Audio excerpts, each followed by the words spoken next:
ACP, do you see this? Look, if it ain't official Dana J, Prima Donna News, I don't even want to see it.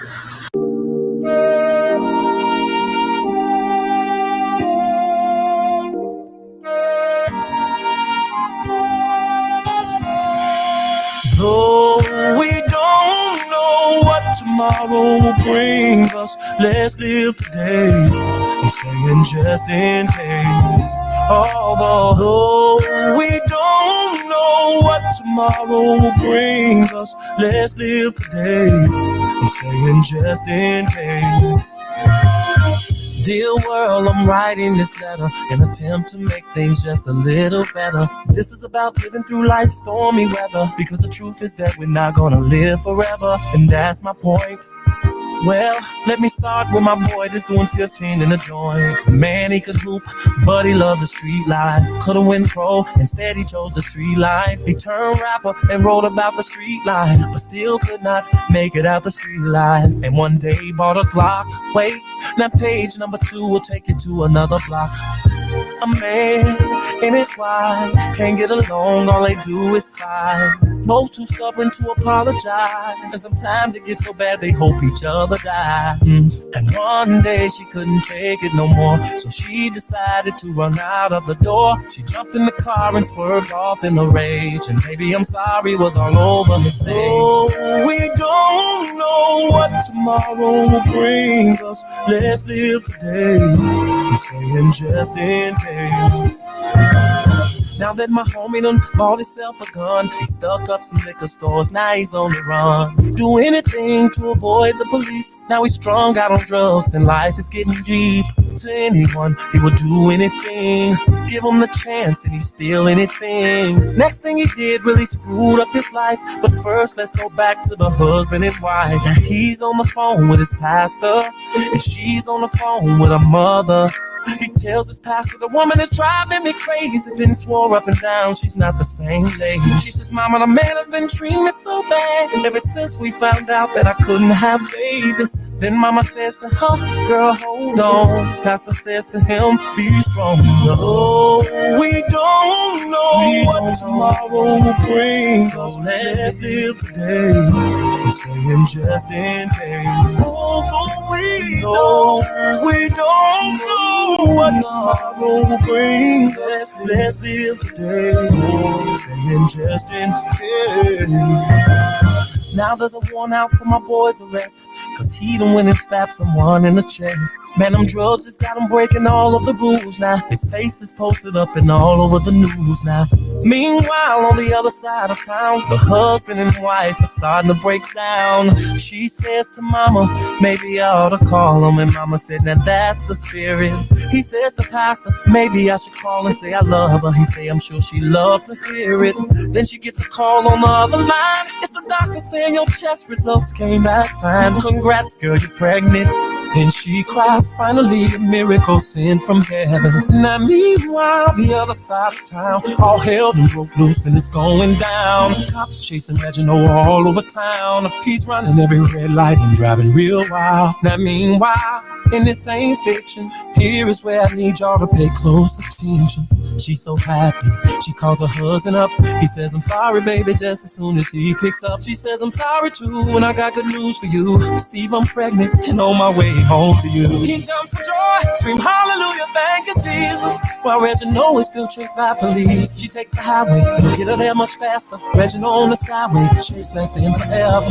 With the helicopters right over his head, with the searchlights on him. Oh man, now he starts panicking. Rachel's driving, so excited she's not realizing that just a block away, a man is on the run, while the husband's at home praying for a son. And the policeman is screaming for the call. Rachel calls her husband and says, I'm getting close. He says, honey, I'm fixing up something special in the kitchen. And at the same time, Reginald makes a stupid decision. He turns down a one-way street.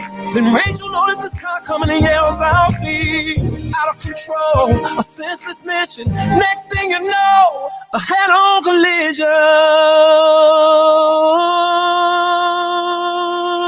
Oh, we don't know what tomorrow will bring us. Let's live today.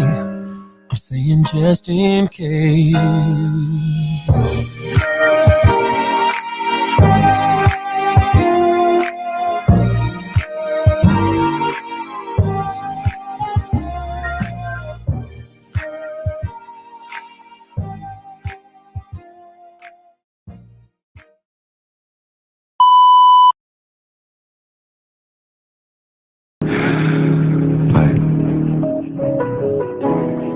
I know that there's more for you, more for us.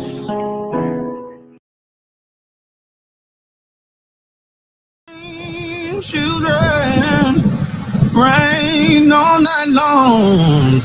Didn't it all, didn't it all, oh my Lord, didn't it rain? Didn't it rain, children? Rain all night long. Didn't it all? Didn't it all? Oh, my Lord, didn't it rain? You can't run from it. You can't deny it. You can't pass it off. It's your call. God knew what he was doing. He knew who he was calling, and he expertly and intricately detailed every aspect of your life, your being, your persona, your psyche, your physicality, everything about you, from the texture of your hair to the color of your eyes to the way that you laugh to the fingerprint on your thumb. Everything is connected to your calling, and until you walk into the fullness of the thing that you were created for, you will find yourself frustrated. You're called. I can say that your policies are bad. I can say you're a criminal because you have been found guilty of 34 convictions. Like, I can say all these things because they are true. That's not even just free speech. These are just facts. So don't get mad that I speak the truth and I speak facts, but I literally have never said anything to invoke violence. And I challenge somebody to go and find a clip of a Democrat invoking violence. Oh, yeah? Watch this. You think Donald Trump is a fascist? Yes, I do. No one has ever been more dangerous to this country than Donald Trump, and he is a fascist to his core. Hey, let me shut down the city! We are at war! We're at a war right now. We are at war. So you have to be willing to do whatever is necessary in order to save the country.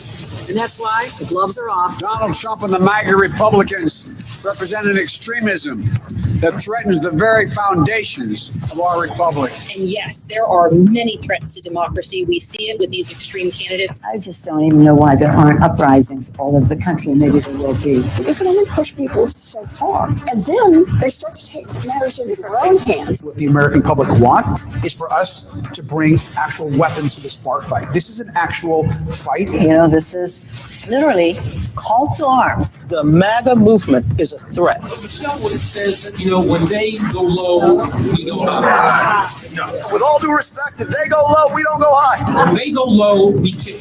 We take them to the mud and choke them out. And make sure that they stay down. And you know what? Kick them when they're down because they deserve it. Get up in the face of some Congress people. We are going to be in your face. We are going to be on your... We have to fight this in the streets. We're going to fight it in the streets. It's time to step out of your comfort zone and step out into the streets. To our Republican colleagues, if you do not see the light, we will bring the fire. Resist! You and your little friend off of Twitter. Y'all about to find out. And if you see anybody from that cabinet in a restaurant, in a department store, at a gasoline station, you get out and you create a crowd. And you push back on them.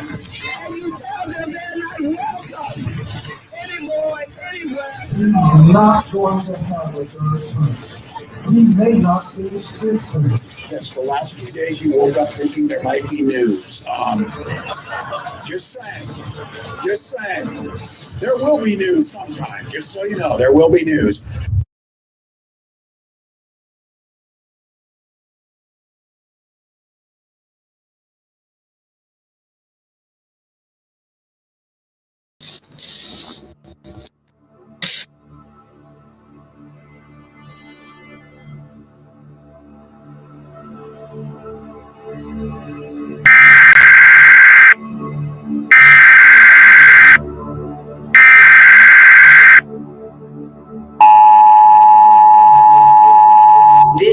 not a test. This is your emergency broadcast system announcing the commencement of the annual purge sanctioned by the U.S. government. Weapons of Class 4 and lower have been authorized for use during the purge. All other weapons are restricted.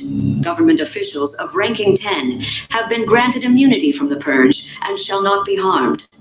Commencing at the siren, any and all crime, including murder, will be legal for 12 continuous hours.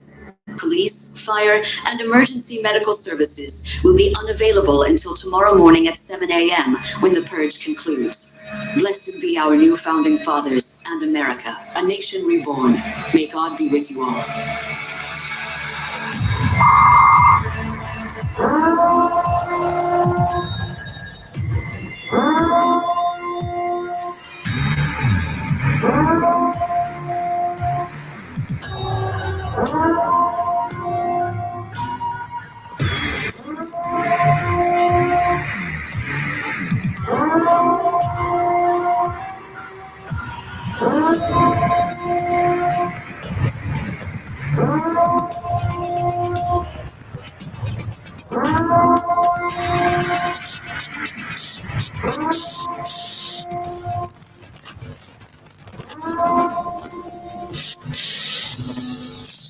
Donald Trump and the MAGA Republicans represent an extremism that threatens the very foundations of our republic. Are they a threat to democracy? Yes. Are they going to take our rights away? Yes. Are they going to put people's lives in danger? Yes. Are they going to endanger the planet by not dealing with climate change? Yes. People need to start taking to the streets. This is a dictator. I just don't even know why there aren't uprisings all over the country. Maybe there will be. She's a genuine danger to American security.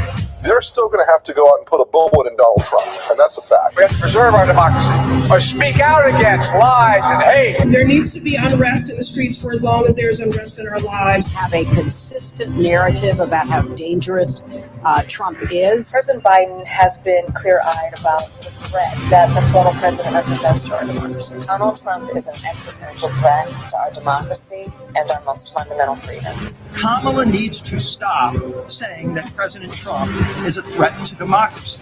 It's now being received by some unhinged people as a call to action. Enough is enough.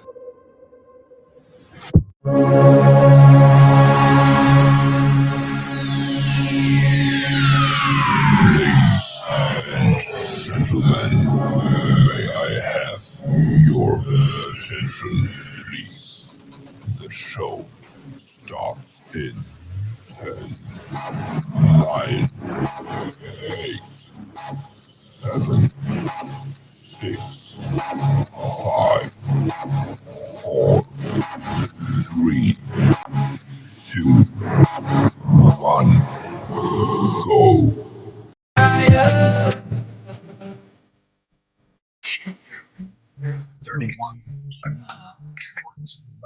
Gun in the farm without while he did was to his father's.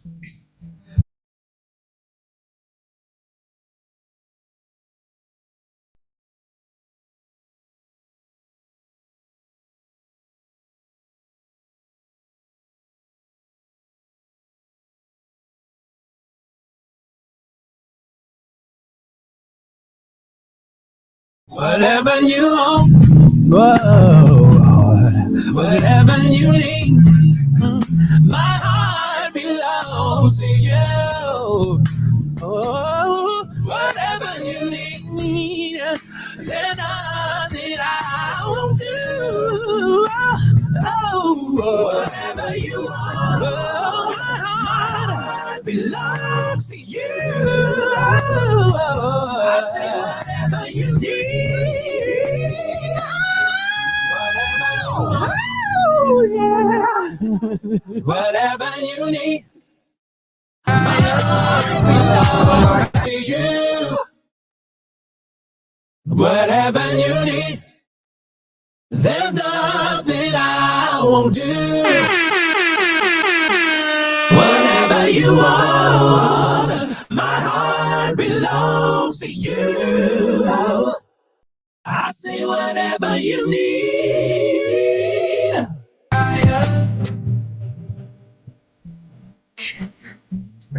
everyone. A gun. Nothing did was all of us. I need you now more than ever. Would you put my heart back together? I searched the world to my head. Just to find out your ways better. Hey, what's going on? What's going on? You know, we live. We gonna do this thing the right way this time to time. You know what I'm saying? So I'm gonna do it real quick because why is this thing still going off?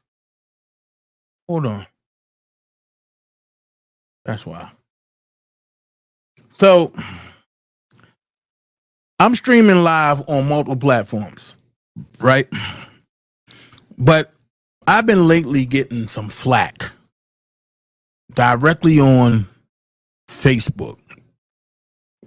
And I'm sharing it with everybody in every demographic, like Twitter, YouTube, X, which is Twitter, Spaces, Threads. I'm everywhere today. If I ain't there, then ain't nobody there. So what I'm gonna say is this right here. If you on a page that have a donation thing at the bottom, either a box with a dollar sign or a bag with a dollar sign in it, you go ahead and hit that. You donate anything you want. Nothing too big, nothing too small. DanaJay appreciate anything that people donate and want to give. I appreciate it all. Okay? But none of that is mandatory. What is mandatory is that no matter what platform you in, you violate the heck out of me. And how you violate me is you hit that like button. You hit that like button. You hit that like button. Don't come to my house and just walk in my house on my beautiful white plush carpet with your shoes on. Take your shoes off, sit them by the door, hit that like button, then come sit down. That's all. If you want a lawn out there, you go ahead and hit the like button, fold your feet, cross your legs, get you something to drink, get you something to eat, because we going to be in for a long live tonight. Because I'm going to say this. For the people who don't know, this guy behind me, been knowing him a good while. Some of these folks that I met on the internet, I know him for like 6 years, 5 years, 4 years, but I known him way longer, right? Known him for a long time. So I'm going to get into some things today. Some people was asking questions on Facebook and I never answered. I just said, I'm going live. Anybody that knows me knows what that means. If I just say I'm going live, that means one or two things. Mainly both. One, I'm going to answer your question when I go live. Two, I'm going to really paralyze your life when I go live. 4, I know I said 1 or 2, but I'm giving you more. 4, I'm going to give you nothing but facts. And throughout the facts, the only way you can destroy people with facts is if you got to let them lie. As bad as it sounds, you got to let them lie first. So this topic about my boy Charlie Kirk, I've seen it separate families, separate friends. I've seen it separate relationships. I've seen it separate people from their employment. But one thing's for sure and two things for certain. When I was a kid, I lied a lot. When I got older, I started to hate the lies. So when I sit and I listen to people that will run with a lie and then act like it's real life or it's fact, I got a problem with that. I got a problem with that. And in me having a problem with it, the white supremacists of the left, who use the color to be the face, but the ultimate white supremacists of the Democratic Party is nothing but who? The deep-rooted KKK, the deep-rooted racism that runs heavy in the Democratic Party. And I have to be honest with you. I've seen some pastors, some bishops jump in and take clips and say, this guy, Charlie Kirk, is a racist. And I don't understand why people want to lower the flags, have staff for the guy, Charlie Kirk, because I'm looking at the clips and I'm showing the clips on my page. And from what I see, he's a racist. Well, let me break something down to you. It was a racist that put them clips together, and you were dumb enough to follow through with it without doing your full autopsy on the body. Okay, let's break it down a little deeper for you, because now I'm cooking today. So let me cook. When you get a clip of something, 9 times out of 10, it's just a little small de facto that'll make you say, which we call the wow factor. But in that clip, there comes a body, there comes the head, there goes the legs, and there go the arms. So when people talk about my friend was a racist, I have to ask a question, which is the same questions that he asks, and you're going to see today. What context was I using that in for you to call my friend a racist? Now, I've had some of my friends ask me like, yo, why are you defending that white boy? And before I responded the way I wanted to respond, I had to catch myself and say, give it some time. So I then was hearing people say, he's a racist, nigga. Why you? And I'm like, I want to respond. But nope, give it some time. So then I keep hearing other people say, man, he's dog racist. This is on Saturday now. And I'm like, just give it some time. Sunday come,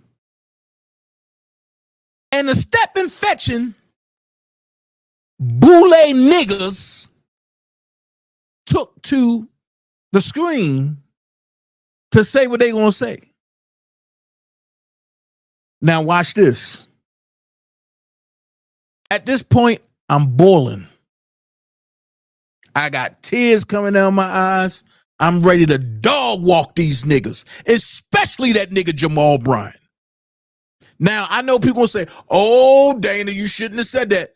I stand firm on what I say. I stand firm on what I say. Now, I'm going to say it again. I stand firm on what I say. And I'm going to keep it a buck. Fuck Jamal Bryant. People talking about, I thought y'all was boys. Oh, I thought so too. But when you can come at me sideways on a different way, nigga, I'm coming at you direct. I came to your church to address you. Wasn't that you that said, pull up on me? I pulled up on you and you ran, nigga. But it's not about that. It's not about that. I came to talk to this man about something that he was saying that's incorrect. That's real life racist. And I had some of my friends like, yo, Dana, what did he say that was racist? Hold on. I'm going live tomorrow. Because what's good for the goose is good for the gander. So if you say Charlie Kirk was racist because he pushed a theory to make you think and to let you know that where our culture was at 60 years ago is not where you are at today. They labeled him as a racist. He was reaching the young folks. I'm going to give you mid-level. He was reaching the young folks. They labeled him a racist. But here's the end game. He was destined, whether he denied it or not, because he denied it many times, that he was going to run for president. And a lot of people ain't like that.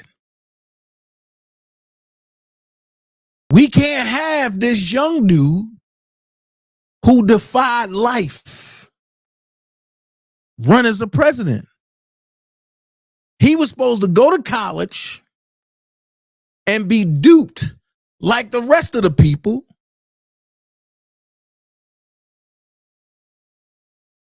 And when he be duped like the rest of the people, we got him.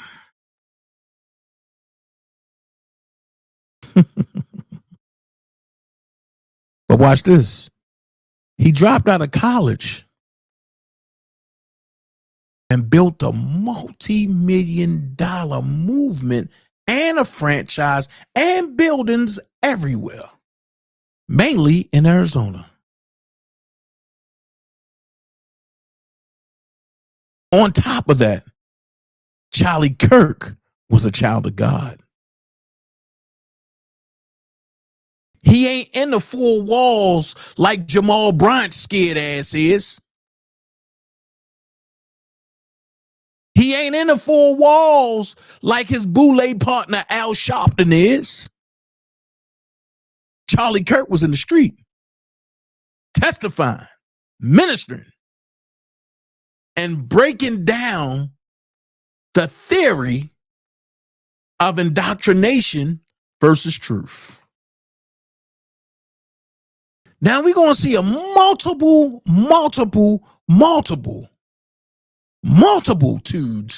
of videos today. And one of my pastors said something minimum. The other pastor that I go hang with that's cool said a lot. So I'm not just going to prolong it. Let's start with this fetching, step 'em fetching pastor right here. Let's go. Cause we're gonna break it down. Let's go. Charlie Kirk did not deserve to be assassinated. Mm-hmm. But I'm overwhelmed. So am I. Seeing the flags of the United States of America at half staff, calling this nation to honor and venerate a man who was an unapologetic racist and spent all of his life. Hold on. You said he was an unapologetic racist. My question would be how? You cannot explain that. And you damn sure can't show it. But your black ass sit behind a pulpit and talk bullcrap. When the last time you was out in the street ministering? When the last time you was out on a college campus trying to break down indoctrination and then give people truth? But let's finish. Sowing seeds of division and hate into this land. sowing seeds of division and hate into this land. Sowing seeds of division and hate into this land. Sowing seeds of division and hate into this land.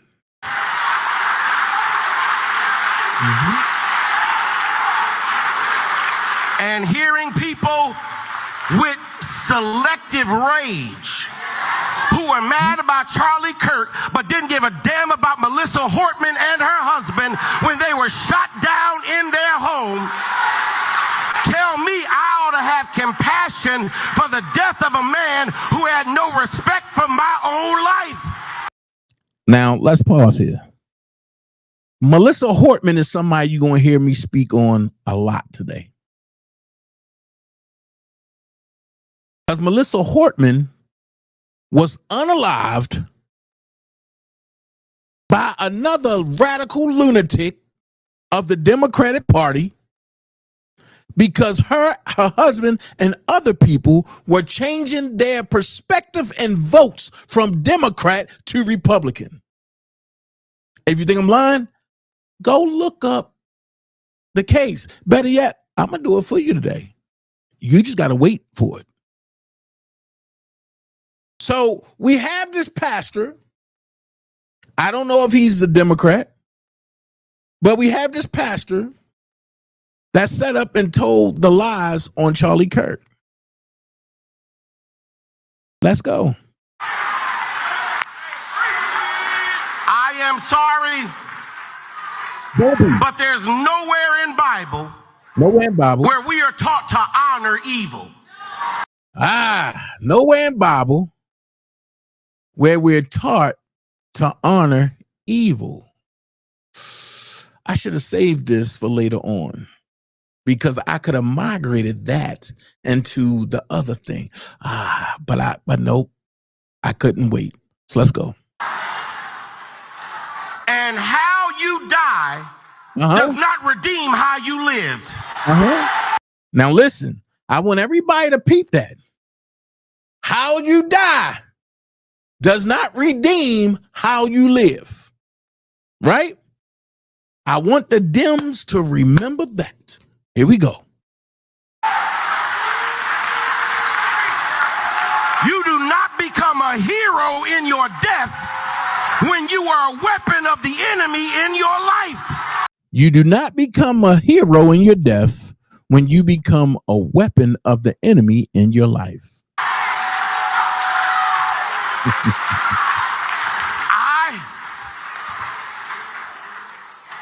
I can abhor the violence that took your life. I can too. But I don't have to celebrate how you chose to live. Okay. I am overwhelmed. Well, here comes trouble. Because now I am overwhelmed. I'm going to say it again. I am overwhelmed.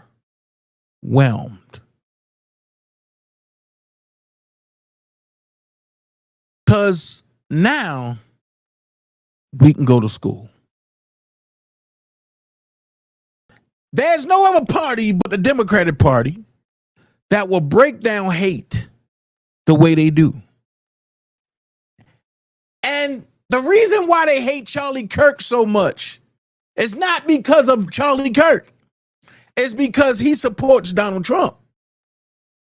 And since he supports Donald Trump, they say Donald Trump is a racist, but they say he's a fascist. They say he's a Nazi, which all that is false. So what they do is they take misguided anger instead of looking at themselves in the mirror and they place it on other people. What you talking about, Dana? Watch this. discourse in America for God knows how many years. Enjoy. Let me ask you tonight, do you think Donald Trump is a fascist? Yes, I do. Yes, I do. Right now, the question is, are Republican members of Congress going not only to roll over to Donald Trump's will, but to roll over our democracy and allow him to take over this country as a fascist dictator? A fascist political party embraces or refuses to disavow political violence as an instrument for obtaining and maintaining political power in society. So everybody was on Joe Biden's case when he said that there were semi-fascist characteristics of the Republican Party. But I'm sorry, if the shoe semi-fits, you semi-wear it. Tomorrow, it could be any of you. It could be anyone who stands against a fascist regime that is threatening a war against its own American cities. They have decided that the only way that they can bring about this white supremacy agenda. I want to play this really quickly. This is an audio of Press Secretary Karine Jean-Pierre years ago.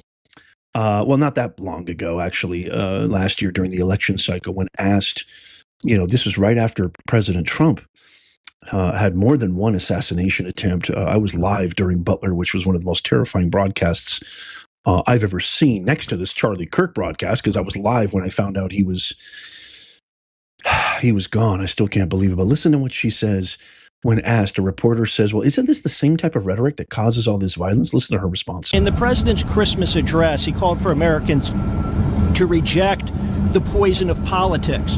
But last year, he compared his political opponents to segregationists, labeled them semi-fascist. Don't comments like that contribute to political poison? Look, the president is going to call out what he sees, right? That is his job as a president. And there's no question that Donald Trump has visions, as we saw from his video with the Unified Reich, which was a completely knowing and intentional inclusion in that video. Let's be real here. He is paving the way to become a Vladimir Putin or to become an Adolf Hitler or a Kim Jong-un. That's what he wants to be. Every down ballot race matters. This fascist administration didn't come from anywhere. They have planted the seeds for years. You have two choices, or you don't vote, but you have two choices if you do. Dealing with their challenges. And the other, Donald Trump, is about taking us backward. The other is about fascism. Why can't we just say it?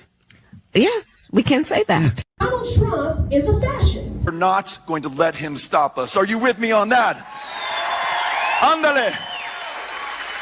It also means, as Mark was saying earlier, we don't await the punch thrown by these would-be fascists to land. We punch first, and we punch harder. You may say to yourself, well, those aren't the rules. There are no refs in this game. Fuck the rules. We are going to win whatever it takes. We're going to take this to them in every way that we can. Sorry, I know some people's sensibilities. I respect and appreciate that. But right now, with all due respect, we're walking down a damn different path. We're fighting fire with fire, and we're going to punch these sons of bitches in the mouth. What happened to the party of joy? What happened to... Well, here's what I'm going to say. It's crazy. And I see the comments.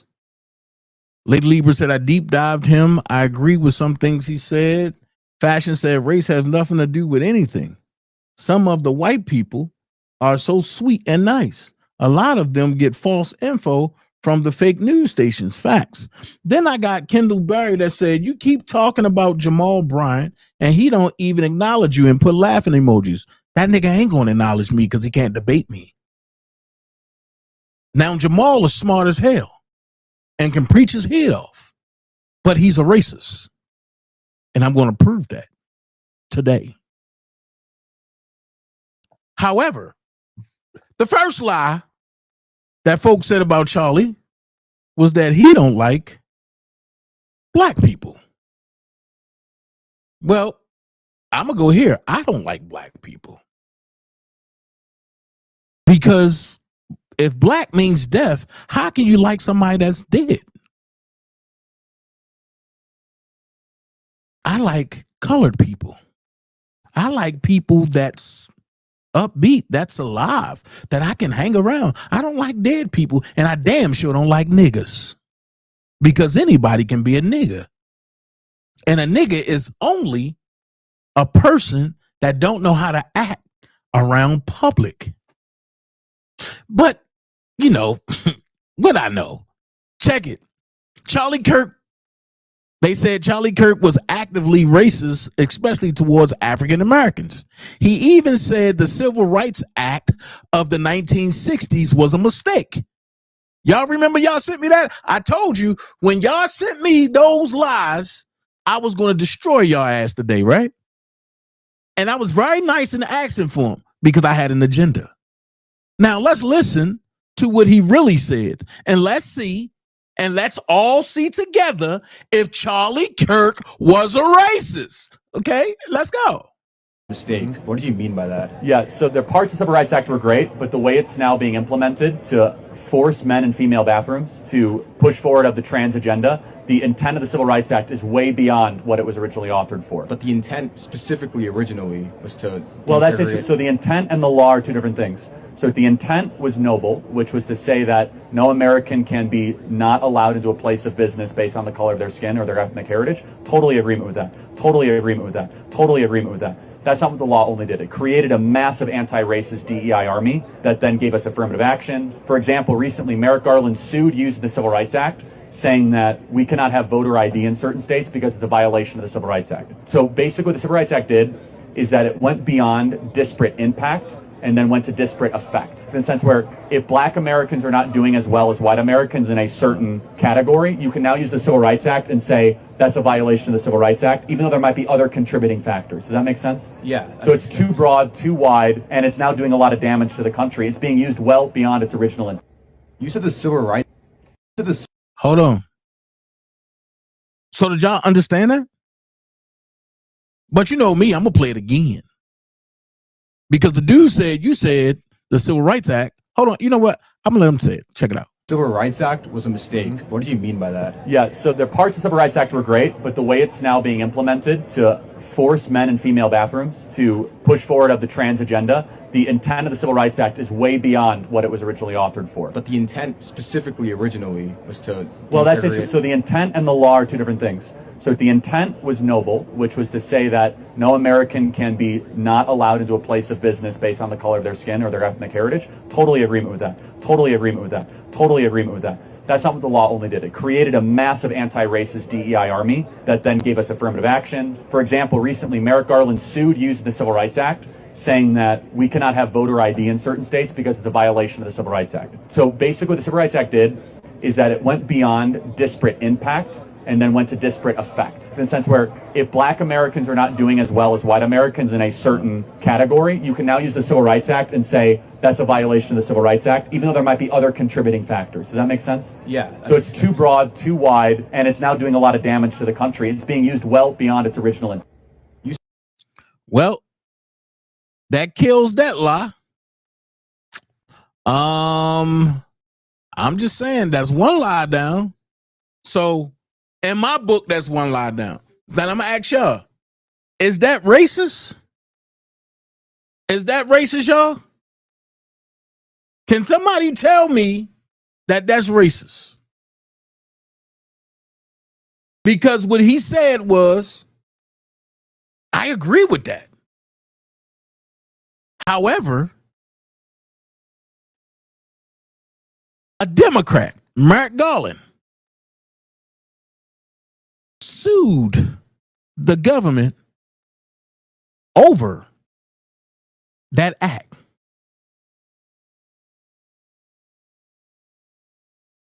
My question is how? If that act was a good thing and the Democrats were so uptight about the act, when Merrick Garland sued the government for the act being in place and said, we're going to use this act to silence no voter ID, which he lost, where was y'all so-called black people? Where was y'all so-called niggas? Because that's what y'all call each other, right? Why ain't none of y'all stand up and say, that's not cool? Why none of y'all pastors that's commenting, why ain't none of y'all stand up and say, that's not cool? And I'm talking about you Democratic pastors and you rhinos. Y'all know exactly who I'm talking to. I got another theory for you that y'all skipped over.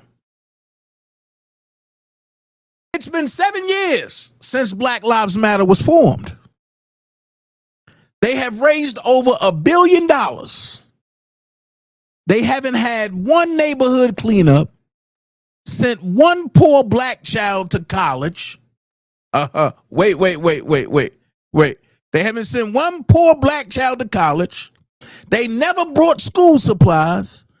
They never fed the hungry, nor have they donated to a food bank or provided housing to one poor black family. But you got stepping, fetching Jamal Bryant ass talking about Black Lives Matter. How in the fuck do Black Lives Matter when y'all niggas stealing from people? That's my question. Jamal Bryant is not reporting on the Black Lives Matter owner and founder or the co-founder because George Soros is the ultimate founder, but the co-founder is about to go to jail. Have you heard Jamal Bryant say anything about that? And all of you homeboys and brothers that want to be in cahoots with Jamal Bryant, I'm talking to you too.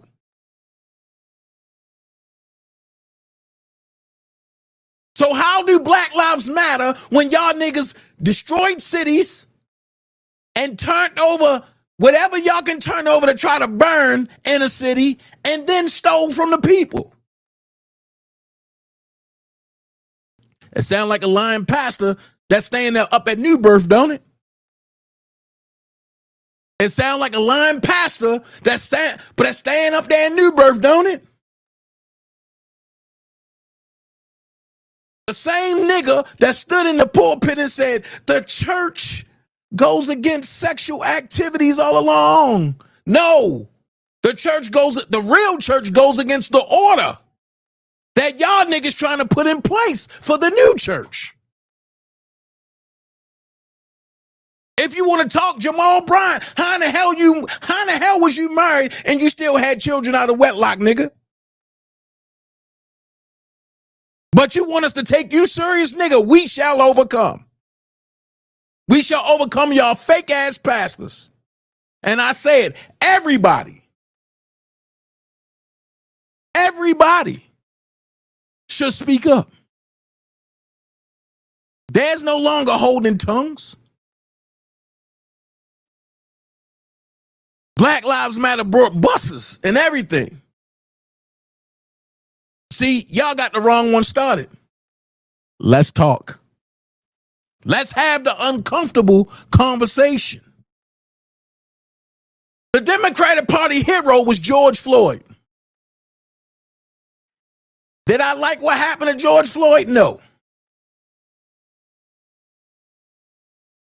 I didn't like Derek Chauvin putting his knee on George Floyd's neck.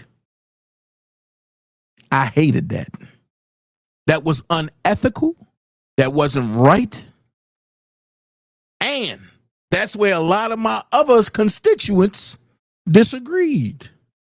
Because a lot of police officers that I'm cool with and some politicians said no. He got what he got.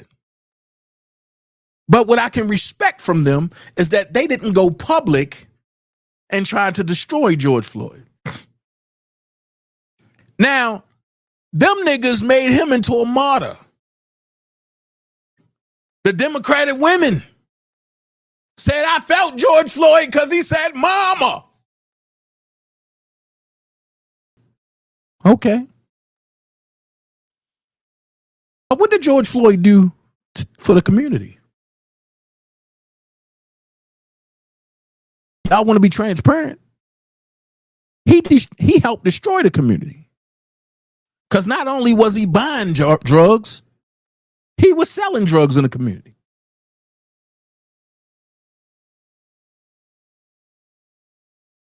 When I last recall, George Floyd is in a porn flick with one of my and with one of my porn stars by the name of Miss Banks. And he was high then. So when people say you can't compare Charlie Kirk to George Floyd, you're right. We can't. Because Charlie Kirk, which Charlie Kirk did, is he didn't go to college, but he founded a multi-million-dollar facility that goes around and helps people. That goes around and drop knowledge to people. Charlie Kirk was one of the ones that single-handedly turned the youth around from voting for Kamala Harris, which we would have been doomed, and had people vote for Trump. Did George Floyd do that? When George Floyd passed, when he got unalived, it's a difference. When he got unalived, when he got murdered, y'all had murals everywhere. Y'all had rallies, and every city y'all had a rally in, y'all destroyed. Everywhere. But only in certain cities in the U.S., mainly the black cities and the U.S. When George Floyd had that situation and y'all was out there spewing hate via Auntie Maxine Waters, I ain't gonna lie, I was one of the main ones. Lock Derek Chauvin up. Lock Derek Chauvin up. That was me. My agenda was different. I got tired of seeing people that look like me being hurt by bad people that wore a badge and a uniform. But when Charlie Kirk passed, when he got assassinated, the same people that gave this drug addict murals and everything else, rallies and everything else, they mocked Charlie Kirk. They made fun of Charlie Kirk. They was glad that Charlie Kirk is no longer here. The hypocrisy of it all. Then they said he was a racist. So we have a convicted felon, drug addict, media treats him as a saint. But then you have an upstanding guy that talks to college kids. His death is marked by media outlets and the Democratic Party. We are Charlie Kirk.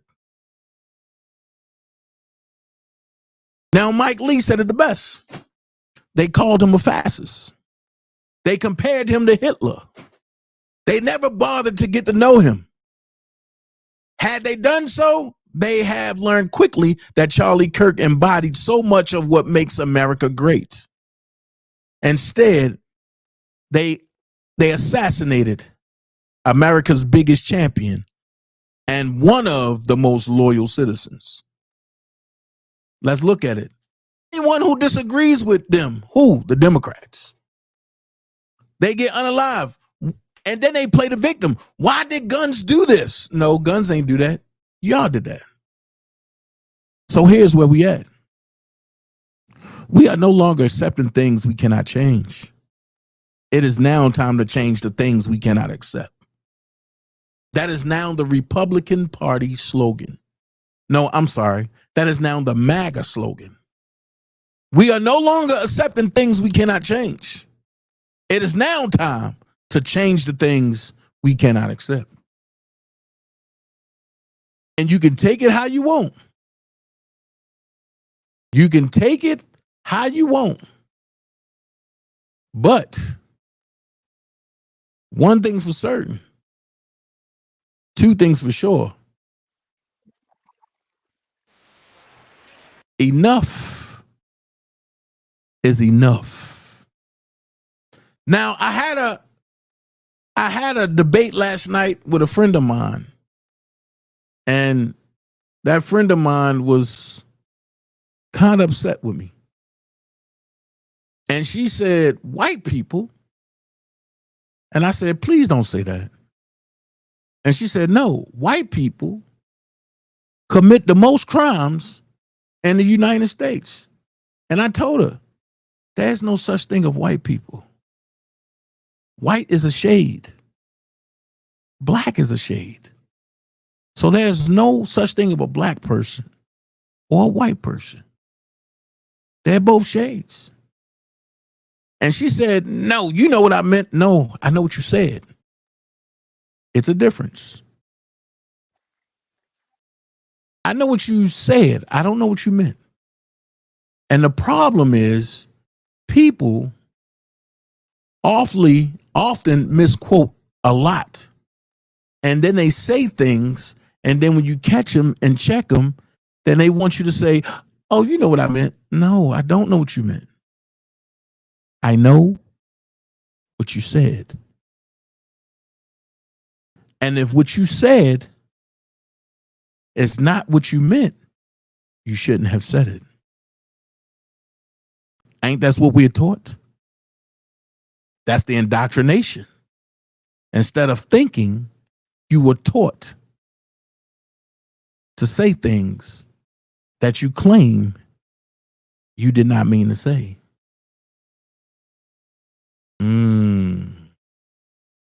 Why is that? Why do you say things that you claim you don't mean to say? Because everything I say, I mean. And that's on God. And if I'm mad, I mean it even more. And I don't take nothing back. I don't take nothing back. So what I had to do, I had to make my friend look like a fool. And making my friend look and then making my friend look like a fool, they told me to Google it.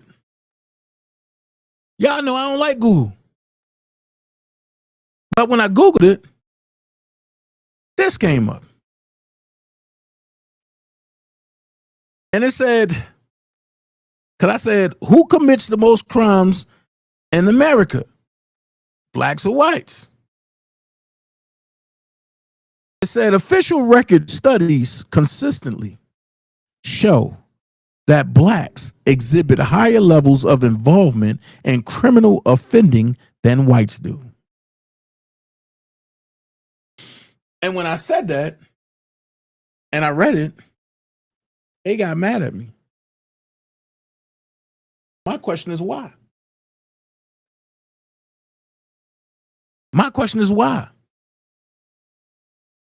Why get mad at me when I used the feature that you told me to use? My bad. I guess I shouldn't have did it. My bad. Oops. I shouldn't have did that. So now we're going to get into some more lies that the Democratic Party put out there, right? And they go a little something like this. My boy Charlie Kirk was asked a question. And the question that he was asked about homelessness, here's what he said. Just fed people for free, taught people for free, and healed people for free. Why don't we do the same? Churches should. Churches should? Okay. But why can't we do that on a more systemic level through government programs? Hey, maybe private companies with all of their record profits. Why hasn't Elon put up some of his own private money to help end homelessness?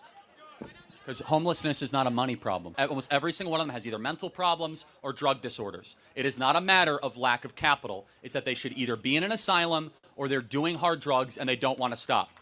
We have homelessness. Asylums that Ronald Reagan defunded? The asylums that Ronald Reagan Yes, if we want to talk about bringing back asylums, I'm all for that. If Jesus fed people for free, taught people... Do you think MJ or LeBron is the GOAT? Come on, come on. I want to know.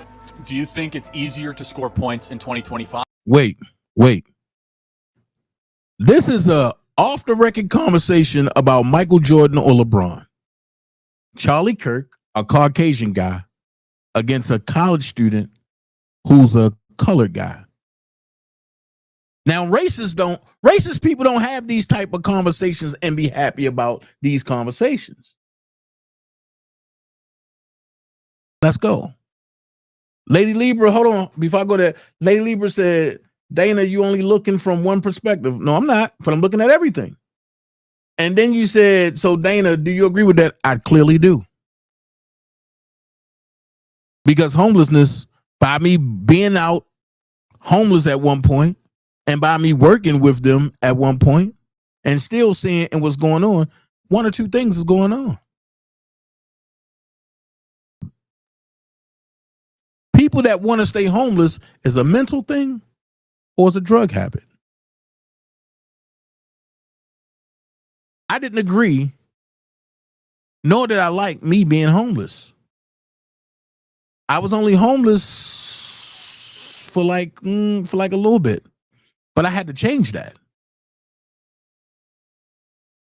Because when I have it and people need it, I give it.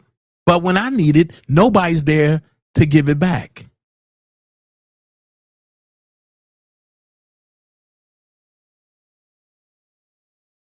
Make it make sense. But let's listen, because racist people don't have these type of fun conversations with the opposite race. Let's go. Or in 1995 in the NBA? I think it's easy to score points now, most definitely now. So therefore, when we look at point totals of LeBron, we got to take that with an asterisk, right? Where was defense more emphasized, in the early 90s NBA or today? Defense was definitely more emphasized in the early 90s, right? Hold on.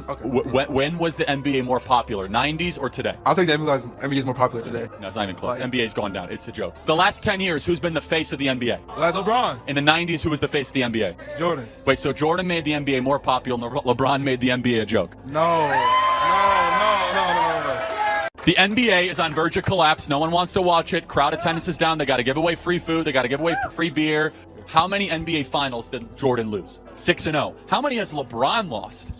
But LeBron has lost, my memory, at least 5 or 6 finals, at least. But I mean, he's lost all over the place. Do you say, hey man, are you wearing Jordans? Or do you say, hey, are you wearing LeBrons? Wow. I'm just saying, hold on. Wait for me. Nope. Do you think MJ or LeBron is the GOAT? So hold on.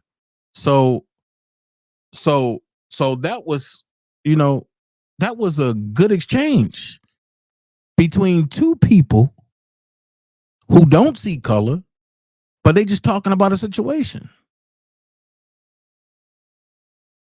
But the Democratic Party and the Black Boule made it so Charlie Kirk was racist.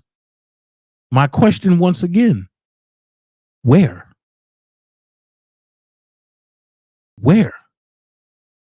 And for the people that don't want to watch this, that's because you don't want your theory to be wrong and you want to stay in your simple-minded ideology that you live in.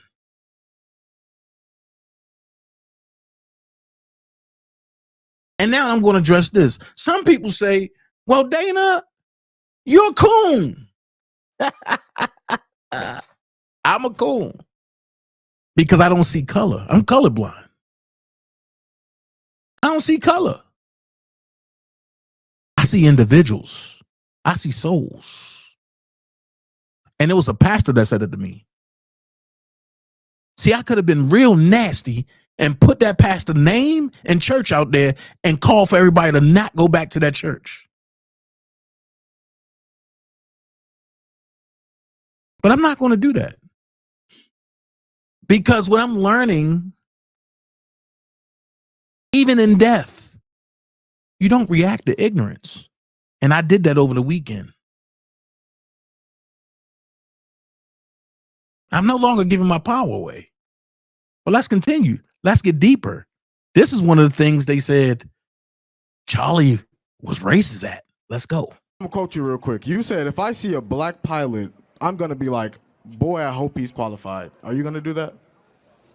Yeah, I mean that is correct. Yeah, that's correct. Okay, so can we both agree? What was the context of what I said though? What was the context? I don't even want to get into DEI because your opinion on DEI, it doesn't really help it in this case. So, if the context between what you brought up was that you believe that because they were being hired because they were black. Okay, so can we both agree that every single pilot, whether black, white, whoever, has to go through FAA certification? No, actually, we can't. New lawsuit shows that black pilots and female pilots have the standards being relaxed. No, for them. sir. Can we agree at the time of February 29th or 2023 when you said it at the time? No? No. Actually, I said it. That's why you don't know the context. Is that new lawsuits were showing that they were relaxing the standards for air traffic control and pilots in order to meet the standards. The context of that was diversity, equity, and inclusion. What does that have to do with hiring? Everything. DEI definitionally is that we will hire more of a race versus a different race. So, for example, United Airlines said that they want 50% of their new pilots to either be women or black.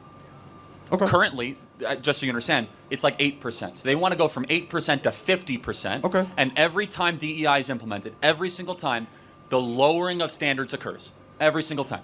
Lowering of standards? Correct. So can I prove it to you? We both want excellence, right? Okay. If you and I said, hey, we want 50% of the new people going in the NBA are white. Okay.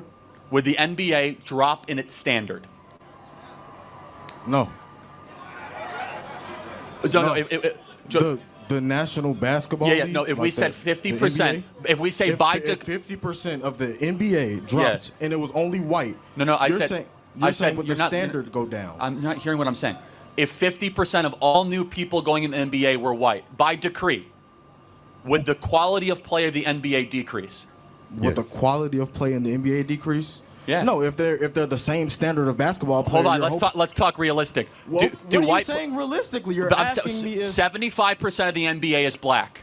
75%. So does that mean white players are less better, or does that mean whites are not as good at basketball as blacks?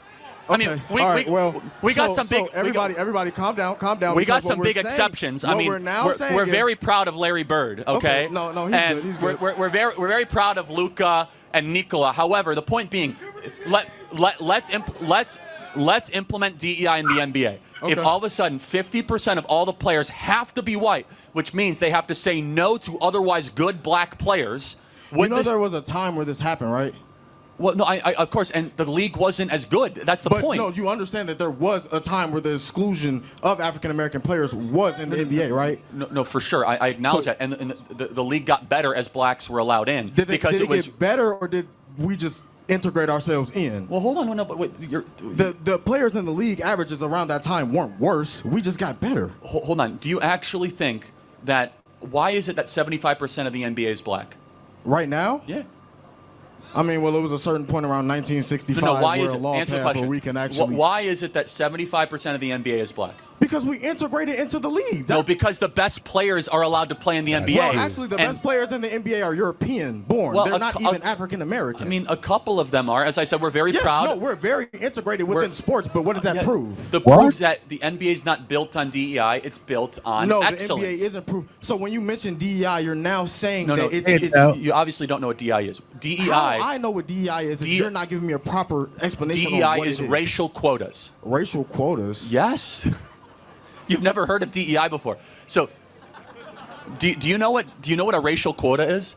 You have to have a certain amount of a certain race. That is what United Airlines did. Mm-hmm. We must get to 50% of our pilots to be black or women. Therefore, if the NBA said 50% of our players have to be white, I guarantee you, we could try to get as many Serbs and Croats as possible. It's not going to make the NBA the best league. Instead, the NBA has a policy of which the NBA And the FAA and the United Airlines should have the same policy. It doesn't matter the color of your skin. It matters how good you are at what you do. So excellence matters. Wait. Okay.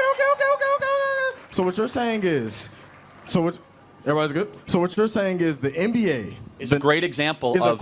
No, it's a bad example. Because in the example that I gave you, I said when you say a black or female pilot might be less qualified because of DEI, what you're implying is that they didn't earn their spot. Correct, they didn't, because that's what DEI does. That's what you're implying? Because you're there because of the quota, not because of excellence. Does DEI give you the opportunity because of who you are, or does it open up access? No, it gives it because of literally the color of your skin. Charlie, you are quoted by saying that, guys, Charlie... Everyone knows the quote because it's true. When you hire somebody... What's true? It's true because they're there not because of their merit, but because of a racial quota. Why is it that only 8% of pilots right now for United Airlines are black or female? It's actually 3%. Oh, that proves my point even more. And no, it doesn't. It's, guys, DEI is the reason why they're not in these positions. But it's because they're... Listen. Man, you are making no sense at all. That's cool. No, explain to me what... Diversity, equity, and inclusion is the... Sorry, okay. Explain to me what a racial quota is. Diversity, equity, and inclusion is the reason as to why accesses are now open to certain races. Hold on. Can a black person not become a pilot before DEI? What are you saying? Was it equal opportunity or was it equal access? But was it equal opportunity? Was it equal access? It's Charlie? Equal. Both. It's both. Yes. It's equal opportunity. And I could not go to college in 1964 with a free ride, free paid tuition, but you could, Charlie. Hold on. First of all, are y'all just forgetting that the last 50 years of historical context happened? This is crazy. That's crazy. How does that impact you? And wait, do you have a free ride right now? Do I have a free ride right now? Yeah. I go to school. Who pays your tuition? Who pays my tuition? Yeah. I don't want to share that on. You just said you had a free ride. I don't want to. Wait, hold on. I said in 1964. No. So it's 2025. Let's stay focused on today. So in 2025, even with equal opportunity and open access, it's not. That's what diversity, equity, and inclusion is. It opened up access for people like me to get these opportunities. But so someone has to pay for your college. Who's paying for it? You're saying someone has to pay for my college? Yeah. So taxpayers are paying for your college. Deposit the money into the bank right now. Well, show me your bank account. It's taxes. Wait, Charlie Kirk. This is a publicly funded institution. Kirk. But the publicly funded institution, we are one of the. It's top three. ISU, University of Illinois Champaign, and the University of Illinois Chicago. 3 schools, universities that are getting funded more than other universities in Chicago. So yes, we do get funded more. Yes, I'm well more access to get a free ride. But what if I went to Chicago State University? Right. Would I get a free ride then?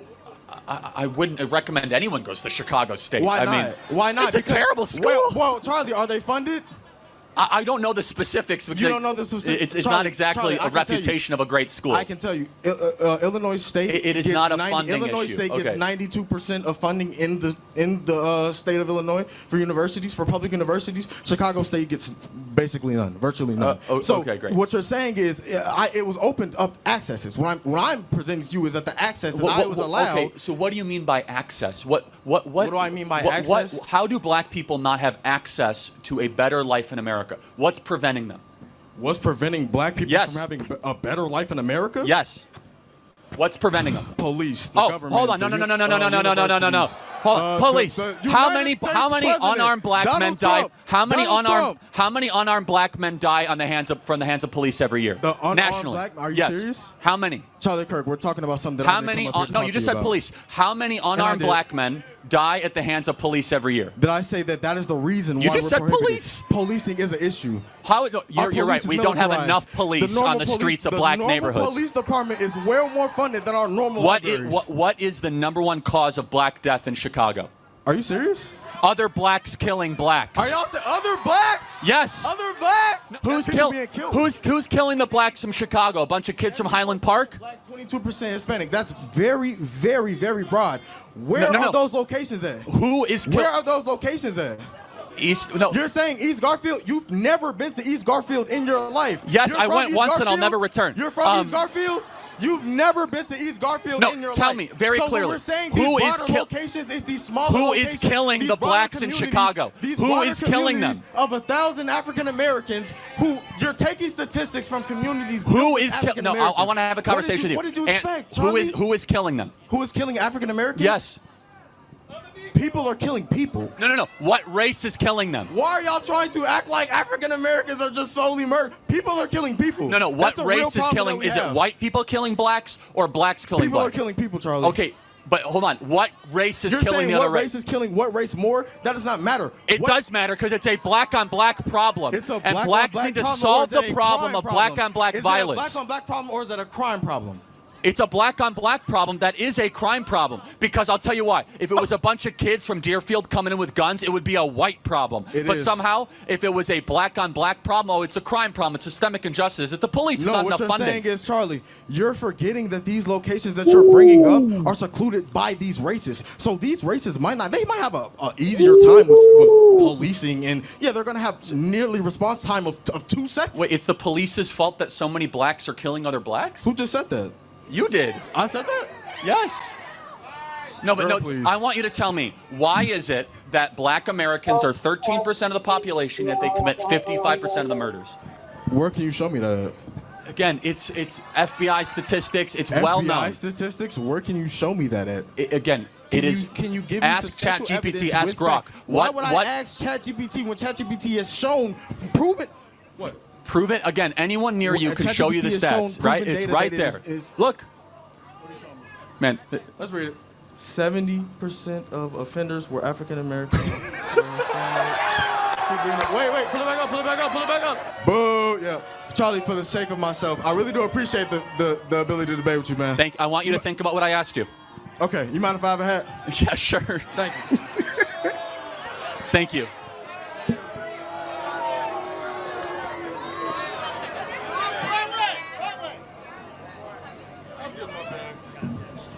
That was an instant fact check right on air. I love this. I love this. So that's what you call a healthy debate where both can walk away with a smile. However, they said that Charlie was racist because he said that. But I must address this real quick from my female best friend in Baltimore. Raven said, "Don't tag me in this BS. I'm at work and I don't care." You can't say you don't care when you was commenting on my channel all weekend. You was commenting saying Charlie what was a racist. I done shown 5 videos already and I'm nowhere near finished. And we haven't seen racist yet. Now, let's let Charlie cook a little more. But I like that dialogue because it was a healthy dialogue. Very healthy. Very healthy. And you learn from dialogues. So let's go. Haiti or Nigeria? Oh, hold on. I do not. No. Okay. Well, first of all, hey, my name's Blair. Just got a question for you here. How do you feel about the black community receiving reparations? I'm against. Yeah, we go again. Okay. Well, why so? Well, first of all, what is the black community? So, for example, do you mean like recent immigrants from Haiti or Nigeria? I do not. No. Okay, for sure. So you're meaning like ancestral descendants of slaves. Correct. That could be proven with documentation. Absolutely. Right? Okay. So to be consistent, do you believe that other groups that have been mistreated in America should also receive reparations? What are those other groups? Well, they're not necessarily by America, but let's just take one. Jewish Americans, right? Okay. They almost got eliminated in the Holocaust. Should they receive reparations? Not from us. Okay, not from us. Not from the United States, that is. Okay. So here's my view, and I want to hear yours, which is that I did not own slaves, and you were not a slave. Correct. Right. So we are individuals, and therefore we cannot be held accountable or should receive something from something that didn't happen to us or something we did not do. That is a basic law of justice, that I can't be held accountable for something that somebody looked like me did, and you should not benefit from something that somebody you were related to. Now, you'll probably say systemic racism and how that passed down to generations. Happy to address that. The problem with reparations, though, is basically what you're saying is I'm going to take money from Charlie Kirk for something he didn't do and give it to a group of something, to somebody of something they also didn't do. For what reason? How is that just? So not so much how is it just, but there are those arguments that says because of what happened in the past, this group of people have been negatively affected from this nation's crimes against humanity to that certain group of people. And that's how we see it, or how some people see it, if you will. Okay, sure, but I will say that even if there is some truth to that, which I wouldn't even be willing to grant very much, because Black America was doing incredibly well before the not incredible. They were pacing to be even richer than white America. Is that we must look through the question of is it just and moral to take from one group, especially first and second generation immigrants that had nothing to do with this. So think about it. Your tax base would be taxing, like if anyone here is Irish or Polish and your family came 100 years ago, we would be taxing people that had nothing to do with it. And I'll go a step further. My family fought on the Union side of the Civil War, right? So you're going to be taxing Charlie Kirk, whose descendants fought to free the slaves, to go give money to people that were descended, from slaves. So what is a way that we could try to help all communities? Here's maybe we can find some common ground, right? Instead of reparations. Sure. Is that we need to break the cartel of public sector teacher unions, allow school choice to occur, and make it easier for people of all backgrounds, but specifically Hispanic and Black individuals and young kids to have a quality education, because a good education in K through 12 is one of the most assured ways that they'll be able to succeed later in life. Secondly, we need to put fathers back in the home. Yeah, I agree with that. 70% of Black kids are raised without a stable father in the country. So if we can find common ground on that, I think that would go a lot further than just giving cash for people that happen to be related to something evil that happened a little while ago. Mr. Simple, you've said some very nasty things about me online, so the floor is yours. Thank you. Simple question, Simple Black Theory. What do you think about blind hiring? Are you for blind hiring? No. No. So why not? Because blind hiring, for those you don't know, is based on merit, where you don't No, it's not. So what's blind hiring? Blind hiring would be that you do not put the race actually when you submit for, you don't even see the person when you interview them for a job. No. That's one part of blind hiring. There's multiple ways to do blind hiring. But at the end of the day, blind hiring is exactly not knowing the person's race, age, or gender. That's based on merit. Like you said, you want merit, correct? Well, hold on. Those things can factor into merit as well. For example, if I'm trying to hire for an Amazon warehouse worker, and all of a sudden I find out that they're at 69 with 1 year left from retirement and the age is not disclosed, wouldn't I prefer to have a 24-year-old man than a 69-year-old woman who's overweight? You're moving the goalposts. Let's bring it back here. No, the whole point was about blind hiring. No, right? you said race, sex, and age is not incorporated. Correct. I think you should have a full picture of a human being is when you hire them. So you care about diversity? No, actually I don't. How? Why? Because that's basically merit. You're focusing solely on merit. You said you want merit. Judah, no, they didn't give reparations. No, they didn't. Let's get back to it. Just to be clear, if diversity happens naturally through meritocracy, great. If all of a sudden we have people that, well, no, it's not. DEI is by force. So let me explain that. No. Go ahead. I got to interject. DEI is that we are going to forcibly make an institution more colorful. Right. We're going to forcibly make an institution more black. Where if all of a sudden, if half of Texas A&M was black because it was all on merit, praise God, that's an amazing thing. It doesn't matter. If all of a sudden, for example, if the NBA is 75% black because it's on merit, great. Terrific. If the NFL is half black because on merit, we don't want to force race. We want excellence and meritocracy over race in every possible circumstance.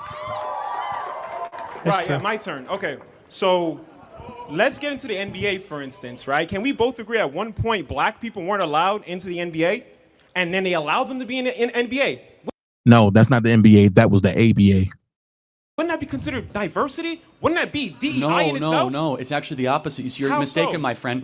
It's actually, we're getting rid of any racial stereotyping. What happened was actually a form. No, DEI is racial stereotyping. So what actually was before was a form of white preference DEI, which is white supremacy or whatever. And then we got rid of it. We said, we're not going to discriminate it. And the quality of play got better. Do you guys see the difference between the two?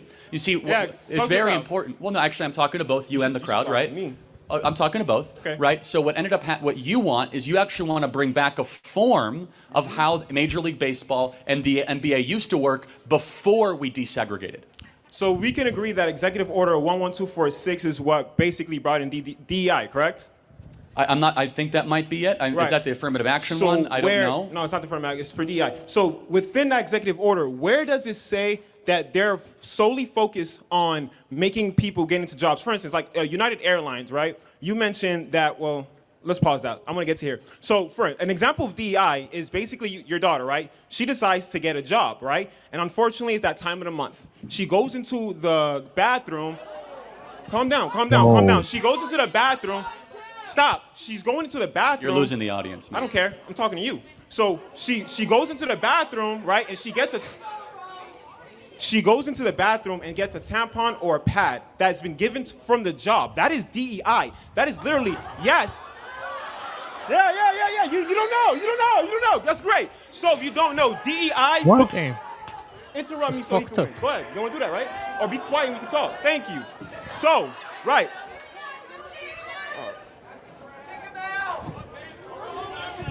Can I continue? Thank you. So, my thing is dead. All right, so, yes, because in Executive Order 11246, they say that DEI is focusing on a safer environment and a more equitable environment within the workplace and the hiring process. Let's look at Google. Google actually does DEI. You know how they do DEI? Give me an example of, do you know Google's DEI? I'm pretty sure you don't. And they shouldn't, of course not. What is their DEI initiative? I actually don't know the specifics because I don't know every company's specifics. I got However, let me ask you a question. When you're hiring somebody, would you rather hire someone that's black or someone? Pause. Let me address this real quick. Okay, let me address this real quick. Lady Libra, you said Judah. You're right. They did. In 1952, Germany paid over 90 billion individuals. Hold on. Let's get it correct. The question was, did the Holocaust survivors get reparations from the United States?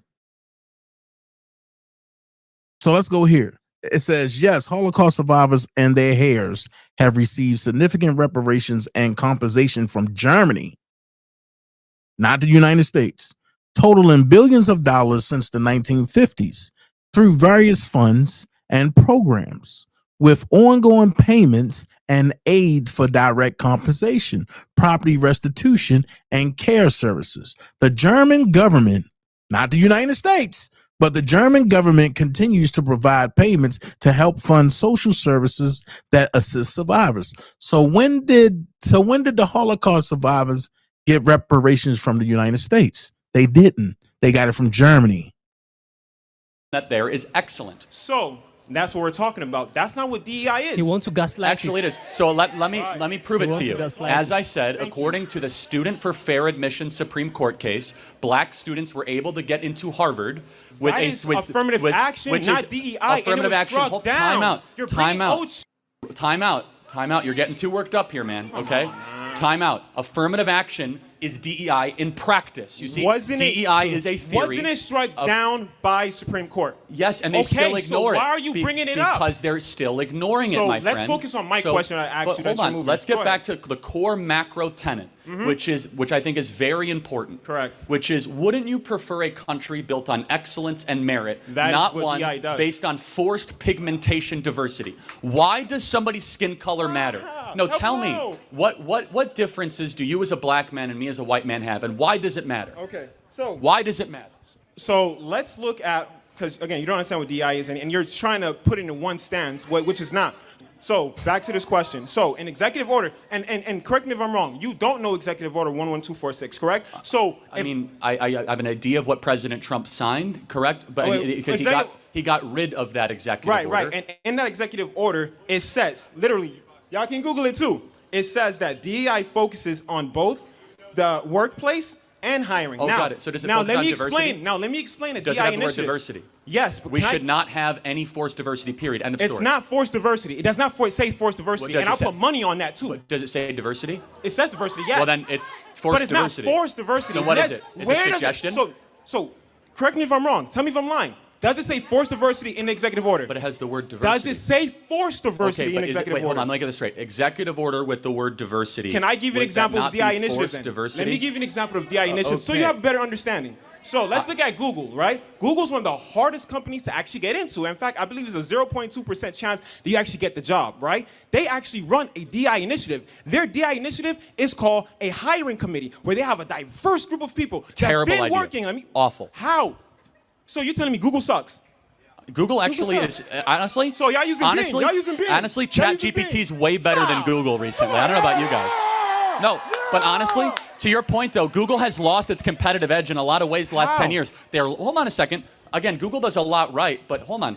Google has lost the social media war. Google tried to launch a Facebook competitor, an Instagram competitor, failed. They tried to also launch a Zoom and a Skype competitor. Let's focus on the conversation. Failed. That has no proof Google's that was market DI. cap. Google's market cap, otherwise known as Alphabet, has actually missed expectations over the last 2 years versus Netflix, Amazon, and Apple and Microsoft. In fact, there was a prediction 10 years ago that Google would be the first $3 trillion company. Right. Turns out that it was actually Microsoft that was the first $3 trillion company.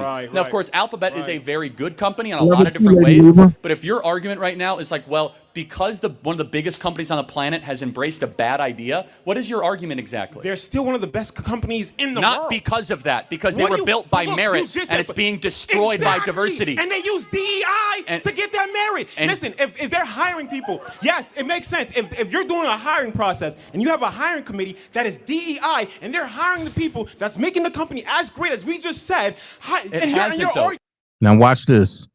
I'm gonna tell you the difference right now. Charlie Kirk had an instance when he got excited like the brother right here, and he stood up and he went to the edge of the stage and he was going back and forth. Everybody was saying, oh, he's racist. Oh, he lost it. Oh, this and this. But this brother is doing the same exact thing, and they call it passion. We can't have a double standard anymore. We can't have a double standard anymore. If one is racist, if one is uncontrollable, then the other should be racist and uncontrollable too. How can one be passion and one be racist and uncontrollable and they both doing the same thing? But let's go. Your argument is that DEI takes away merit. It does. But if we see that Google is doing well and they're using DEI, how the hell are you saying that DEI is not making merit? First of all, Google has not had this hiring committee around since its inception. They have. Not since its inception, but they had it for a while. And the people in the committee are people who's been there for a while, which is very diverse. Secondly, you have not answered this fundamental question, though. Go ahead. Which is, can you tell me when an organization gets forcibly more diverse, it gets better? Google. Again, I just proved to you. Google is Google. Okay. I just gave you Google. Again, they use DEI. Not only are they one of the best companies. Oh yeah. I hate that argument. Great. I mean, again, it's just they're fine. I'm not gonna like totally kind of crap on Google, but like more importantly and more broadly, I do think you have to answer the question. So why does skin color matter at all in hiring? Answer that question. Why does skin color matter? So if we look at basketball, because you love talking about that, right? Can we both agree that at one point there was no black athletes, and then what happened? They diversified. We got rid of forced segregation, which is a form of DEI. And that diversified the basketball, because it was based on merit. Was it diversified? Yes, but not by force. No, hold on a second. Very much. Hold on, but if your argument is that if you want to make things more merit-based, then let's do it. It is more merit-based. Hold on a second. They made it diversifying. They diversified basketball, bringing black people who are good in it. Nothing you're saying is making any sense. Oh, okay, I bet. Because what they did. Of course you don't. The NBA went to pure merit, pure excellence. Are you good at this? That's all they cared about. They allowed black people in, right? Exactly, because prior. Okay, then. Hold on. Because you know what they had prior was a form of racial stereotyping. And you want more racial stereotyping. Your worldview is indecipherable from the KKK. So what you want, it's indecipherable because you are race obsessed. I am not race obsessed. No, you talk about the race. You talk about race more than the Grand Wizard of the KKK. Right. Because I'm the Grand Wizard of the KKK. Well, think about it. I said your worldview. Think about it. Yeah. Now, see how he just switched that? That's not what he said. See how he just switched that? And that sounds like a lot of colored folks that run around talking about, I'm black. Charlie Kirk racist. See how dude just switched that? Come on, man. Because you're around talking about race all the time. I'm talking about character. You talk about race all the time. You literally said DEI is based on race when it's not. It's DEIA with accessibility. Man, you're getting really upset. You should take a pause. You keep lying. For instance, right? I've been trying to say this. DEI, one part of DEI is literally giving women tampons or pads at work. We get this back Oh, again. yeah, you're laughing because you don't know that. Giving Listen, women tampons is a form of DEI. Yes, it is. You know why? Let me explain. Let me explain. Yeah, no, I got you. I'm about to explain to you guys. So basically what happens is, the reason why we have DEI is the fact that in a job location, right, they want to hire more people of diverse. So what these initiatives, these goals, these aspirations that they're doing is trying to bring more people in. For instance, like if, what's that store? Trader Joe's, right? They let people sit down while they they bring stuff in. They help disability. That's DEI. That helps disabled people get a job at Trader Joe's. But what you're telling me is that we are not allowed to tell people that, for like onboarding. Onboarding in itself is also DEI. When they explain to you sexual harassment, when they do all these things, when they make it more a safer place, that is DEI. And what you're saying is that the workplace shouldn't be safe. What you're saying is that more companies should have discrimination lawsuits. Let's get back That's what DEI stops. get back. Discrimination lawsuits. DEI is racial quotas. End of story. Give me one racial United quota. Give me one. Airlines. I googled that. So go yeah. ahead. Oh, I googled it. Okay, great. Yes. So go ahead, continue. This guy's crazy. What did United Airlines announce? Because you know what I said about black pilots. What did they announce when it came to pilots? And why should skin color matter when you board an airplane? So just to remind everybody, is Charlie Kirk's idea. He basically, stop talking. So Charlie Kirk basically. Ooh, that's very misogynist. That's not very DEI of you. All right, let me finish cooking. So, right. Yeah, it's cooking, bro.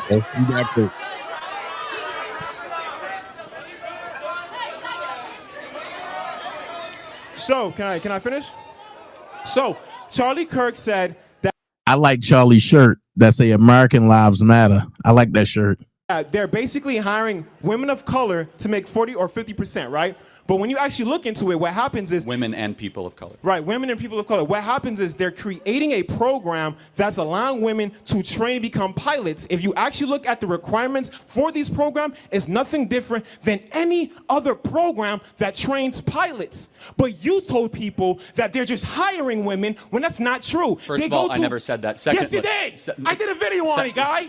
Yes, I know what I said. Secondly, when you hire based on race and not on excellence, you end up compromising the standards of excellence. They're not hiring based on race. Allow me to finish without interrupting. All right, go ahead. When you hire based on race and not on excellence, you end up compromising excellence to be able to pursue race. We know this with Harvard, University of California. We know this with major companies. We know this with the government. Exactly. DEI, that is affirmative action is DEI philosophy in practice. Struck down already. You're bringing OJ.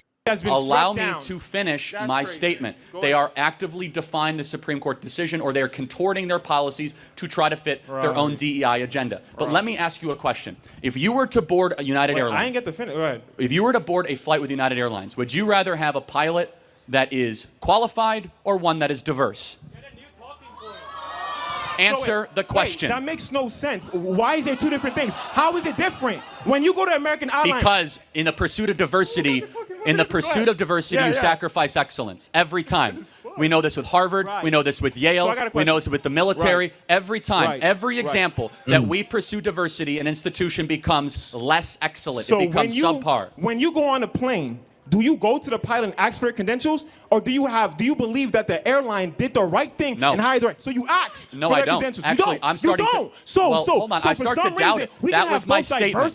That was my statement. My statement was if you're going to go from 4% of the pilots being black to 50% of the pilots to be black, it begs the question: you are going to lower the standards. You're going to put a square peg through a round hole. You are going to force something that naturally is not happening, and you will all of a sudden be playing a very treacherous and dangerous game when you board a plane. When I get heart surgery or if I board a plane, I don't care about the color of the skin of the person doing it. I want excellence and I want meritocracy. It's excellent. Yes. So.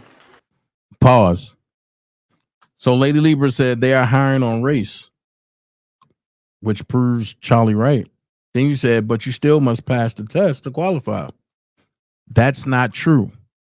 And we found that out when the airplane collided with the military jet, and the guy said that he just hired people because they were friends with him on the merit of DEI. So that's where this conversation is coming from. Let's finish. So stop talking. How you talking? So right, let's get back to because you're talking a lot. He's very rude. But if Charlie Kirk was to do some stuff like that, he would be racist, right? Final point, then I'll get to the next question. Yeah, that's fair.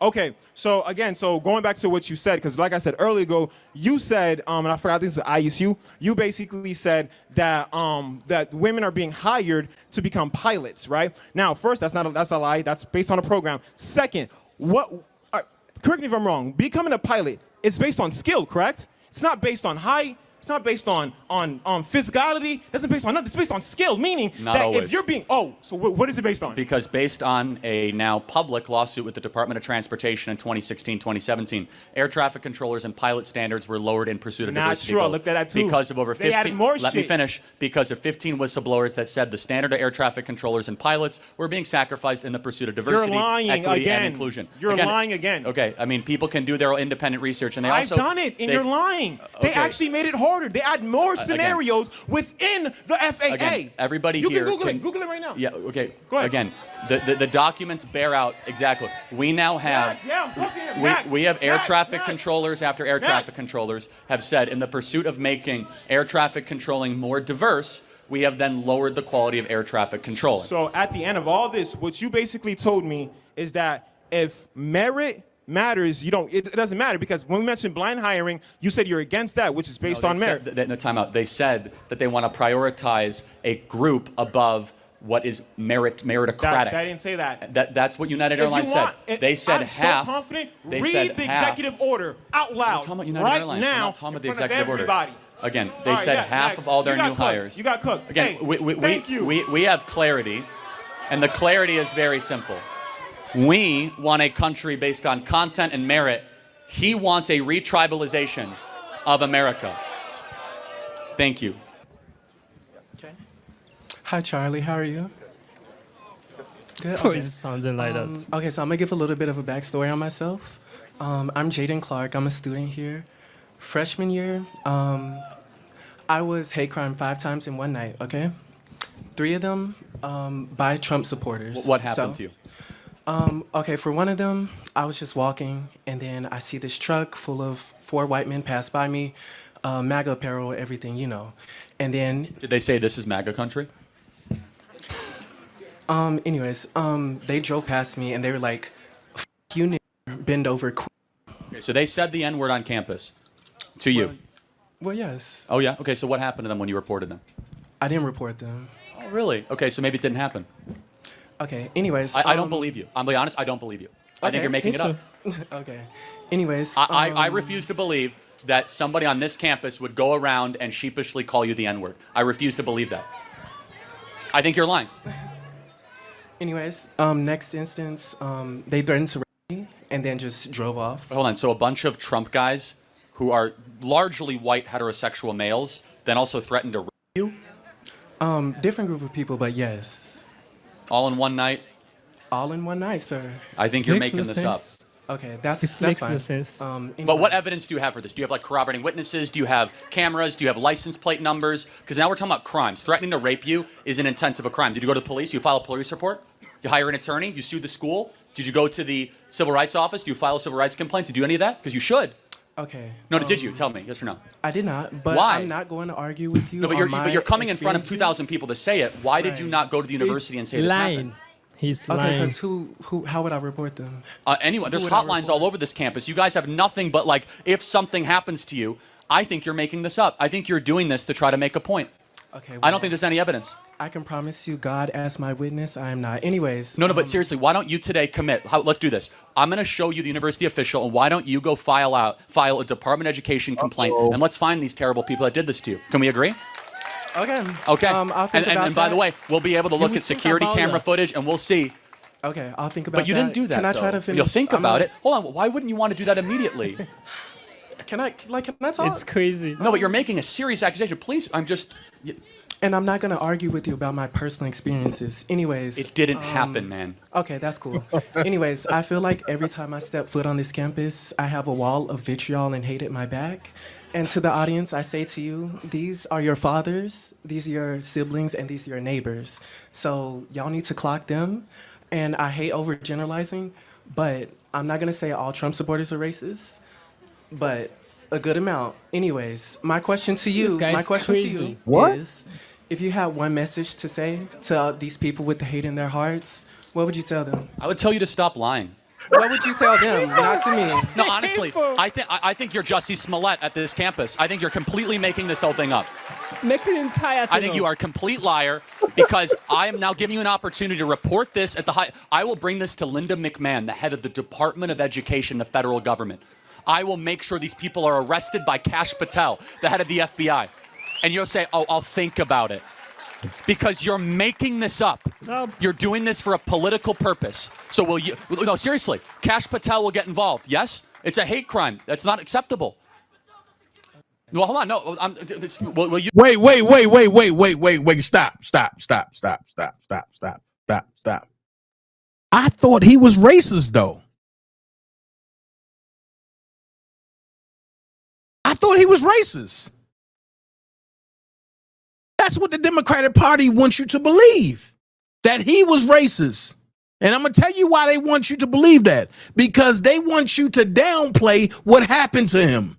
And they don't want you to really look at the research that it was one of them, Democrats, that unalive a Republican that has the potential to be the president of the United States. And they cannot match what he have.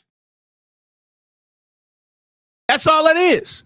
They cannot match what he have. So all these pastors that's out there in that pulpit prophet line, everybody need to leave their goddamn congregation.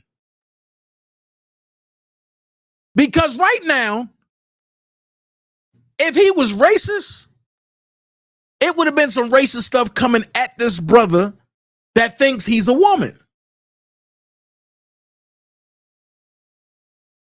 Make it make sense. Lady Libra, I have not heard anything racist. And I knew dude for well over 5 to 7 years. Well over.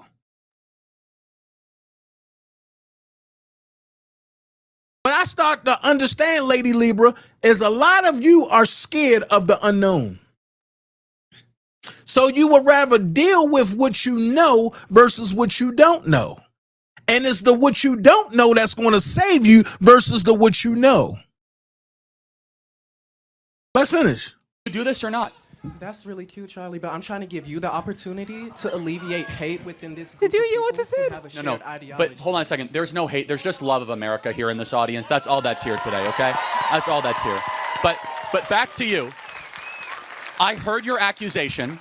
I'm now going to go to the University of Tennessee and tweet this and say, hey, this is a serious accusation. I want the governor to get involved, by the way. Okay. The governor's getting involved. I'm going to call Marsha Blackburn. I'm now going to call Big Haggerty. I know all these people, and we're going to find out really quickly if you're telling the truth or not, because you just came in front of 2,000 people, and we're going to go bring in the police. We'll bring in the FBI, because what you just said is unacceptable. You said Trump supporters called you the N-word. That is no place in America, and they threatened to rape you. That is no place in America. But you know what else is no place in America? Lying and saying it happened to you. So we'll find out really quick if you're telling the truth or not. That's good, but can you answer my question though? If you my message to everyone in the audience, keep loving America. Okay. Simple. But what about loving your neighbor? Just so you know, this is going to become a very big issue. We're going to put this on social media because nowhere in America should you be allowed to go in front of a microphone with no evidence, no willingness to report, no likelihood to talk to police and say, oh, this happened to be at night, and ruin the reputation of half the country and say that they wanted to go me and call me the N-word. That is gross. Okay. Thank you for your time. Thank you. You'll be hearing from a lot of institutions, and if you did indeed lie, you will be civilly liable for smearing this university publicly for a very big number. We'll find out if you're telling the truth. Thank you. It's lying. It's obvious. Make sure you at me. It's obvious. I will. Thank you. Hope you have a good lawyer. Thank you. Hope you have a good lawyer. And I want you to understand the implications of this. No one has had the stones to stand up to this stuff for years past. And so many innocent people have been drugged into this crap, saying that all the white people are coming after me. I don't believe it. It's wrong, and we're putting an end to it. Yeah. You got an anti-DEI shirt on, so this is about to get good. I personally believe in DEI. I think that actually helps with creating inclusivity within PWIs and predominantly white institutions. I would say DEI stands for didn't earn it, but that's a separate issue. Ooh, didn't earn it. You been working on that? Tight shit. So yes, a lot of people think that. Yeah, so I don't know what DEI looks like on this campus. Yeah, so I can't speak to that. Do you think people should be hired based on their race or their competency? I don't think that. I think they should be race. Which one? My fault. I'm sorry. My fault. I think that they should be hired based off their competency, not their race. We totally agree, right? Okay. So what DEI does in practice, not in theory, is it focuses on race more than competency. And Okay. that is our concern. Okay. And so what I want, and you seem, very passionate about a lot of things, and you obviously have skills. Wait a minute, Lady Lieber. Hold on. And we talking about Charlie right now. And I'm clearing up the image that a lot of them lying ass pastors and so-called black people put out there on this man. We will get to Trump on a later date. Let's talk about Charlie. Let's keep it about Charlie, because I don't want to skip. You know what I mean? I don't want to skip.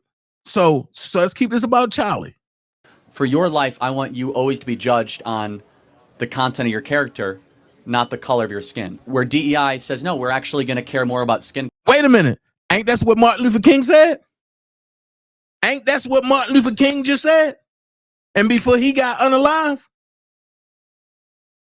So why y'all didn't call Martin Luther King racist?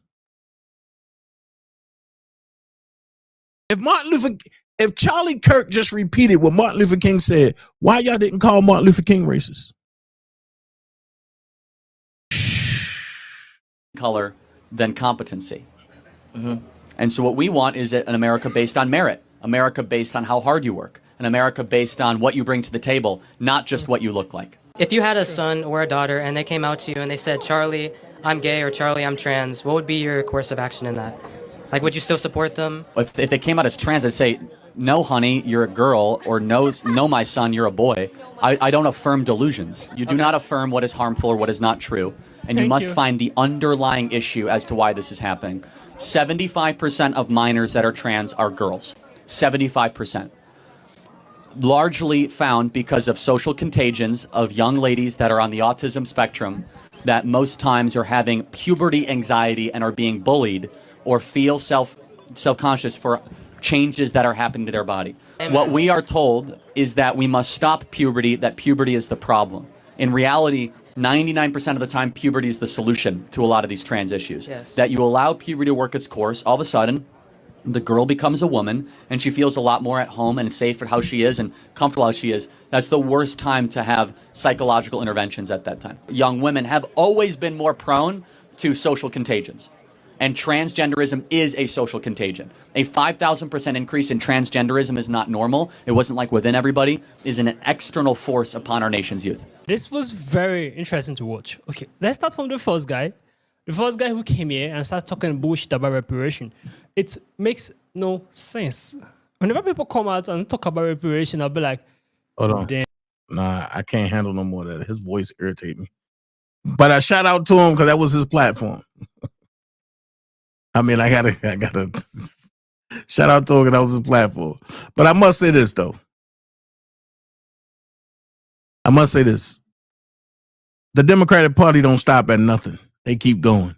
Check this out. People need to start taking to the streets. This is a dictator. You know, there needs to be unrest in the streets for as long as there's unrest in our lives. Enemies of the state. Show me where it says that protests are supposed to be polite and peaceful. Do something about your dad's immigration practices, you feckless. When they go low, we kick. How do you resist the temptation to run up and wring her neck? The biggest terror threat in this country is white men, most of them radicalized right up to the right. Why? Yes. He came down the escalator and called Mexicans rapists and murderers. He said, well, what do you think I should have done? I said, I think you should have punched him in the face and then gotten out of the race. You would have been a hero. I'd like to punch him in the face. I said if we were in high school, I'd take him behind the gym and beat the hell out of him. Punch some people in the face! When was the last time an actor assassinated a president? they're still going to have to go out and put a bullet in Donald Trump, and that's a fact.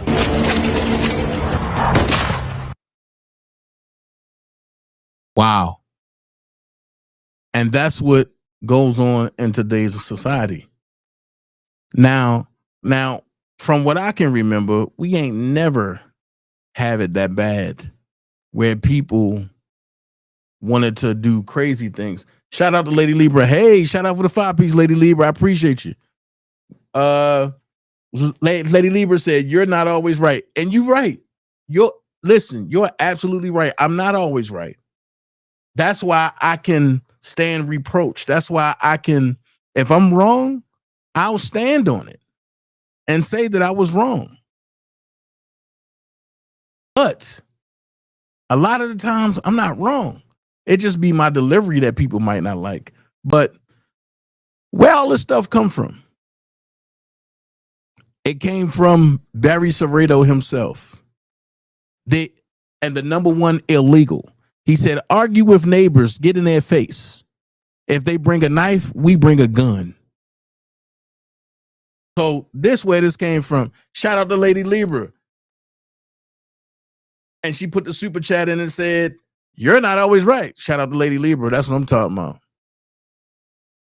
So that's where this comes from. Barry Soreto himself. Right? So the next thing they said was Charlie Kirk was racist because he was talking to a female about DEI. I told you, I went and got every video. Let's go. A project of DEI at United Airlines was that we want to get 40% of our pilots to be black or women of color, or women or people of color. 40%. 50. I'm sorry, to get up to 50. Hi, Charlie. Yeah, you're gonna have to lower that one for me. What's your name again? Thank you, Naima. How are you Naima, doing? it's been a while. It's been a minute. How have you been? Great. That's fantastic. You did do that. I mean, you didn't, but Trump did. Yes. The collective we, yeah. Yes, the collective we. So speaking of Trump, I do want to talk a little bit about his policy on DEI. As you know, in his first weeks in office, he signed the executive order declaring that DEI is both unlawful and a threat to national unity. And I just kind of want to ask you to elaborate on why DEI is unlawful. Well, based on the Civil Rights Act, which I have disagreements with, but based on the Civil Rights Act, which is the law of the land, it says you shall not discriminate based on color, race, creed, or origin of nationality. Yes. And DEI definitionally does those things. How does it definitionally do those things? So, for example, if you say you are going to hire a certain amount of people or have scholarships only for a certain people, you are then prejudicing against another group. Which group are you prejudicing So against? white people, Asians as well. I mean, white people are an easy one off the top of your head. So for example, in the Harvard admissions case, I said this earlier, the average test score for a black individual was around 1300 SAT, about 3.2 GPA. For a white or Asian, it would be about a 3.9 to 4 GPA and about nearly a perfect SAT. So you are disenfranchising and stereotyping and prejudicing against whites or Asians in favor of blacks.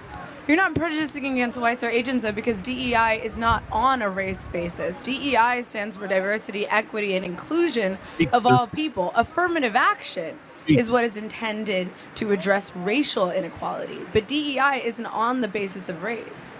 Well, so DEI is a project of the affirmative action movement. So one comes before the other. He signed an executive order against both, for the record, so I wasn't sure which one you were talking about. I'm talking about DEI. So DEI, it depends what we mean in practice. So I can give you one example. There are black-only graduation ceremonies at certain schools, or black-only dormitories. But those are kind of student-led. I'm but part of a black-only let's play this out. organization, and So- it's run by students. It's not Fair through enough. the school. Let's play it out. So if there is a black-only, let's pretend, which it's not, that building is black-only. If I said that, if that building was I'm white, like, the campus center? no, I said let's okay. pretend it's yes, not. hypothetically, yes. Hypothetically, if that building was white only, you would agree that's a violation of the Civil Rights Act. Yes, but there Hold are on, no buildings on campus that are black only and white only. Well, and by the way, but there are on other campuses. no, though. but in those dormitories that are like culturally specific, you don't have to be that culture to live there. They're not going to not allow you to be black to live in a black dormitory. You would no, be Ujima at surprised. Stanford. White people do live at Ujima. That's not. I don't know about that specific specific example, but if it says black-only dormitory... But it doesn't say black only. But okay, how about this? How about if we had... Well, it does. It doesn't. Where does it say that? Just to be clear, well, in the title. But let's no, pretend but it says where? black... Like what school? Where does it say black-only building? Eastern Washington University, Portland State University, just off the top of my head, San Jose State University. They say black-only dormitory? And if a white person were to apply to live there? It's a black affinity cultural space of which only black individuals are accepted and governed for black individuals. But can we have white affinity cultural spaces? You can have a white affinity cultural space. The activity is... The issue is that you're saying black only. It's not black only. It's a black affinity cultural space. But anyone is invited if they would like to participate.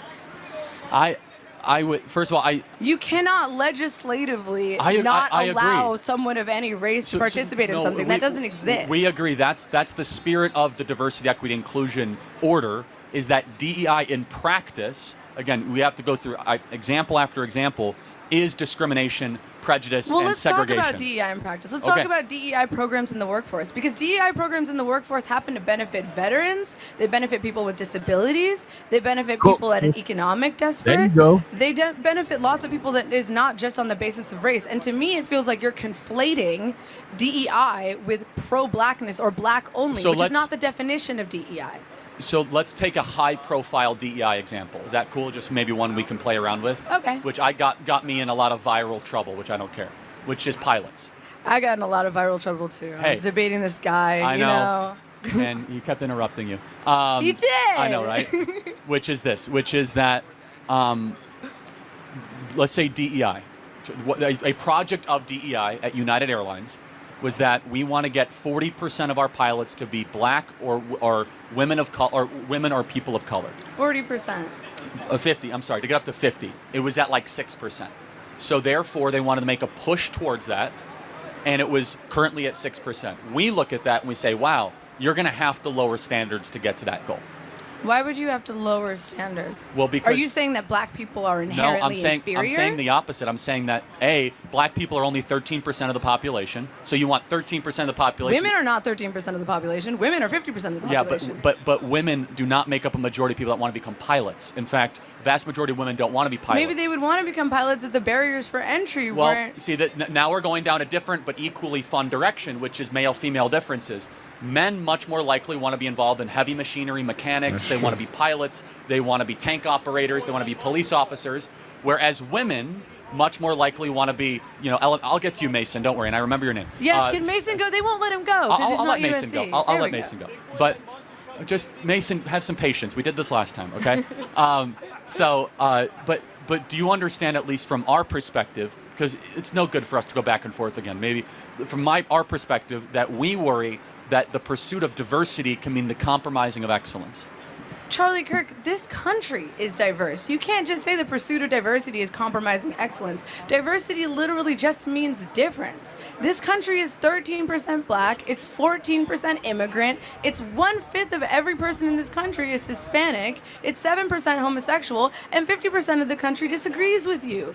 Okay, diversity is America. You cannot say all of that is true. That you are America first if you do not care about half of America. I care about them so much, in fact. You care about them so much that you don't want to give them I didn't interrupt you. access I care to about equal rights. Well, hold on. No one said rights. Hold on a second. No. I care about them. It is. It's equal rights. It's Naima, equal let access. me finish. Now, who's interrupting who?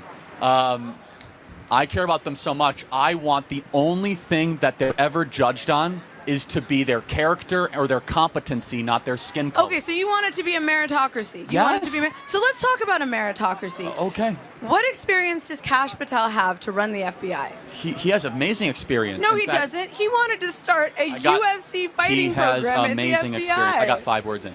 He was the most important thing. He was a public defender. That's not what that's not the job of the FBI. He has no experience in the FBI. He was a public defender and he was a special prosecutor. Was he ever a member of the FBI? No, but he doesn't have the merit to have that. Hold on a second. All right, let's do another example. But what experience does done. Linda McMahon I'm not What done. experience does Linda McMahon have to run She ran the Department of Small Education? Business Administration in the first term, which is a big, big organization. She was the head of the SBA. When she was the CEO of No, hold on. WWE, I'm not even talking about that. She ran the SBA. By one the way, of her employees She was never the CEO of was WWE. engaging in pedophilic behavior with their ring boys under her watch. I'm not going to defend and now that. she but is somehow qualified to be responsible for all of America's children? Hold on a second. She was previously a cabinet secretary and then became a different cabinet secretary. That's like a one-to-one. Yeah, and then before that, she was enabling a pedophile. So what you're first of all, I don't know about that instance. If that's true, that's wrong. That's very much However, true. How do you not know about that, Charlie? I don't it's know like about very every. much Okay. Again, public information. It's really important to know that the head of the Department of Education is currently in a lawsuit. But let me finish the point, which is that the WWE can be easily made fun of. That's a serious business, though. It's a multi-billion-dollar business. It is, that engaged in pedophilic activities. Of which I denounce. I don't support that. However, she was head of the SBA, and now she's head of the Department of Education. Tell me another unqualified person. Another unqualified Is person? Marco Rubio Pete unqualified? Hegseth. Okay. No, actually, I think Marco is slightly more qualified. Let's talk about Hegseth. He's the most qualified because he actually accepted enemy fire and lost loved ones and friends of his own. That doesn't make you... Hold on. Dude, to that doesn't give you... run the U.S. military, to be a warrior, not just an academic general, that's very important. Look, dude, I respect veterans. My boyfriend's a veteran. I love veterans. That being said, not every person who is a veteran is qualified to run the Department of Defense. I think he's also shown the last couple of weeks he's doing a pretty phenomenal job. The prior head of the DOD, Lloyd Austin, could barely climb up a flight of stairs. Pete Hegseth is up at 5 a.m. doing PT with the troops, running miles, and then doing an entire day at the Pentagon. And you might say that doesn't matter. I actually think physical fitness and being a good example to our troops is very important when you're the head of the Department of Defense. Okay, but being the head of the Department of Defense is not about doing push-ups. Hold on, but first of all, it's actually just refreshing versus Mark Milley and Lloyd Austin. But secondly, I will say the criteria is that he's a warrior's warrior. He's someone that was in the front lines and actually received medals and knows what it's like to lose loved ones. And the other people that were qualified, Naima, were people that got us in endless wars, people that never saw combat. I think it's finally time that we have someone in combat that runs the Secretary of Defense. I think that's immensely qualified. Okay, sure. So we'll take Pete Hegseth for Department of Defense. Yes, he's doing a great job. We'll take someone who enabled pedophilia for the Department of Education. That's an unfair We'll take Kash Patel, who categorization. has never worked in the FBI. He was a prosecutor, so the FBI's a... Dude, do you remember what he said when he first got Do you the want to go? nomination? Do you want to go back to Kash Patel for a He second? said, yeah. I'm like, this is sick. Okay, That can is we go an back to incredible Kash thing Patel, to say. though? That is like Can we go- insanely inappropriate. Can we go back to Kash Patel? So he was himself a prosecutor that tried cases. That's a law enforcement mechanism. I think they're asking for someone else. All right. Well, guys, this is interesting. Like they say, I've always supported Charlie, especially when he goes for. So look, as we go along, we're gonna get into the racist stuff. Uh-oh. I told y'all I'm gonna cook tonight. Check this out. This is how you get down. Supremacist, what evidence do you have that I'm a racist? I was just literally watching a video of you talking about whiteness as a whole, talking about whiteness as a concept, okay? And you were trying to explain how white privilege doesn't exist. Correct, it doesn't. You are a white man, how do you know? What can a white person do that a black person can't do? Black applicants to jobs are 50% less likely to get jobs if they have a black sounding name. That's not even close to being true. That's not even close to being true. That is a literal. In fact, it's the opposite. I'm not going to argue your lived experience. I'm not going to, no. See, now you have to listen to him under your rules because a black person is going to say you're wrong. I am. He can say I'm wrong. I know. Come on up to the mic. I know. I read your. My name's Keemon Dixon. I have a really black name. Please tell me how 50% of my internships have been denied when I've worked for Senator Mike Lee, Mayor Trent Sachs, Speaker Mike Schultz. Hold on. I worked for a Congressman, Burgess Owens. I've actually worked on his campaign. I've worked on the campaigns of John Huntsman Jr. Please tell me how my black experience and my black name has not given me. Go ahead. Uh-oh. Uh-oh. So. Uh-oh. You are commanded to go do something productive with your life. Wow. to go give and to produce and to risk and to then go sow into other people. That is a biblical idea that has made the world a profoundly better place. You are commanded to go do something productive with your life. Wow. To go give and to produce and to risk and to then go sow into other people. That is a biblical idea that has made the world a profoundly better place. You call me a white supremacist. What evidence? Hold on. All right, so we just destroyed the white supremacist thing, right? Let's get into the MLK joint. Check this out. Let's get into the MLK joint. In my personal opinion, and based on every objective analysis, he actually gave us more race focus and less emphasis on character and conduct. Because here we are 60 years later. Do we talk about race less or more in the last couple of decades? I'm not only blaming MLK for this, but his core driving philosophy was not about a colorblind society. That is a line in one of his speeches. He would actually be closer to a race Marxist, almost akin to a DEI type philosopher if you go deep into his writings, especially later in his life. So, and I think we as conservatives and Christians must reconsider some of the mythologies and some of the icons and the symbols that we hold up, especially as we try to reorient ourselves in a broken culture. So, wait a minute. I thought he said that MLK wasn't a good person and that he had a bad past. On top of that, right, Judah, Martin Luther King said it himself. He led us into a burning house.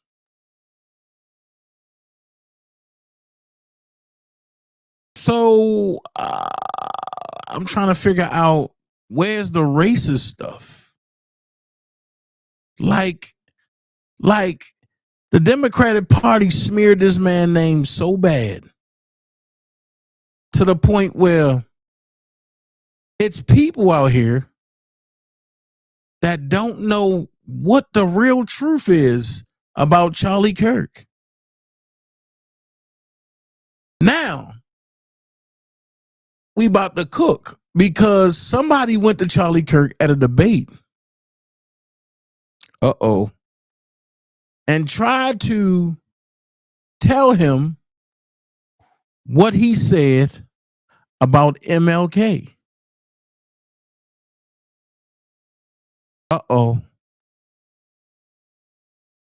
And Charlie Kirk had an answer for that. Okay. So what was the answer? Let's go. So, but yeah, I mean, did you follow up and ask them what their evidence was? Yes, they're quoting in particular an event that you went to December 2023, America Fest. You were talking about Martin Luther King. I hosted it, actually. Okay, perfect. You were talking about Martin Luther King Jr. and said that he has a troubled past and that the Civil Rights Act of the 1960s was a, quote, horrible mistake on the part of the U.S. government. I mean, lies don't bother me. So, but yeah, I mean, did you follow up and ask them what their evidence was? Yes, they're quoting in particular an event that you went to December 2023, America Fest. You were talking about Martin Luther King. I hosted it, actually. Okay, perfect.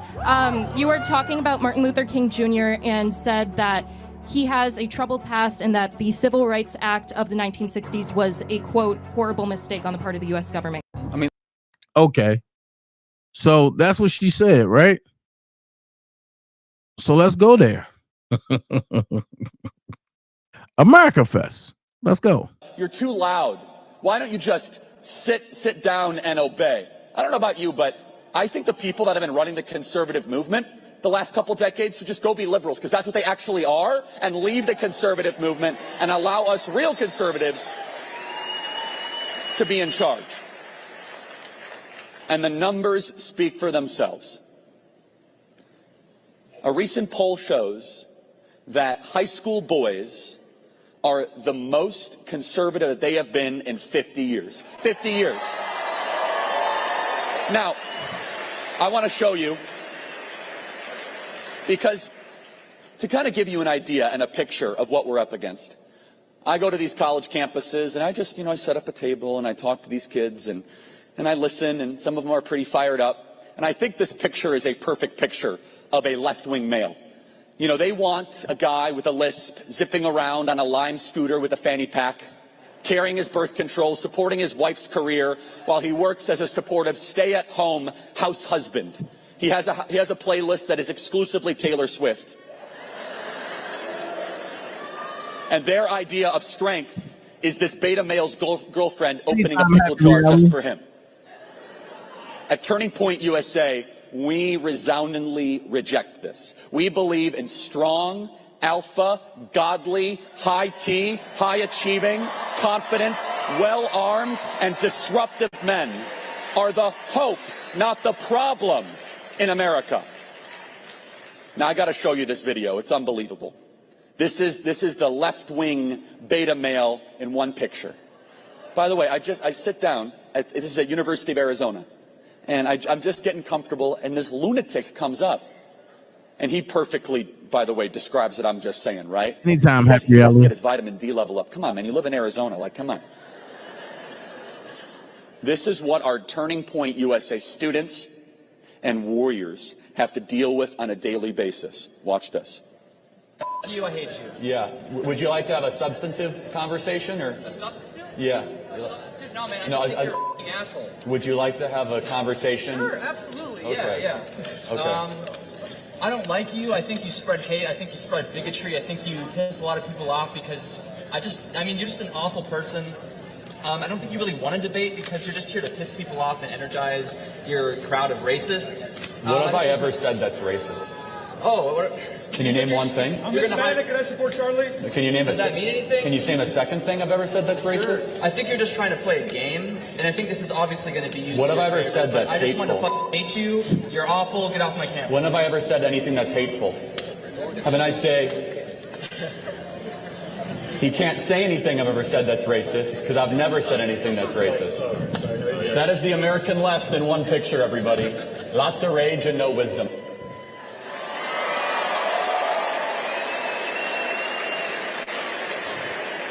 No country was ever saved by a male feminist. Countless countries, though, were lost by weak beta males. And at Turning Point USA, not only do we celebrate masculinity, we believe that masculinity is the answer to so many of our problems in this country. And let's put that poll up again. The most conservative that young boys have been in 50 years. There's a lot of negative news out there, everybody. But young boys and young men are looking for something to connect to that gives them purpose, that says it's okay to be a man, that says there's not unlimited genders. And by the way, just so we're clear, I got this from Billboard Chris.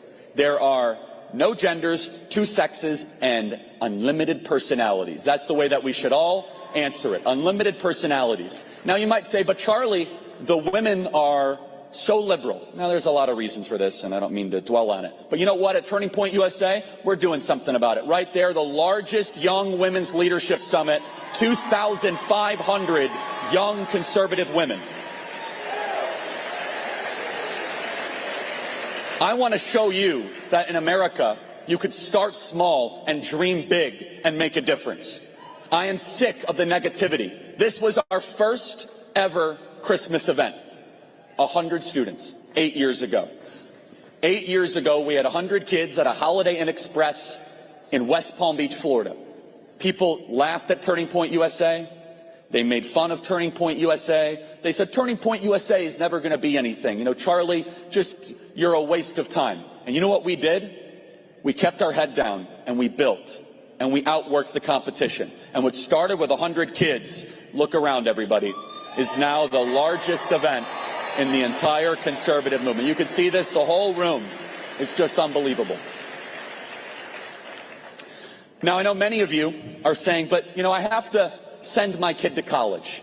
I have to send my kid to college. One of the ways that we're reaching students is online. You see here, we are reaching millions and millions of young people every single day. Joe Bob, Alex Clark, Savannah Hernandez. We have an army of online influencers. Our Turning Point USA digital team, it's the most dominant year online. Don't take my word for it. What does the New York Times say, writing in third person?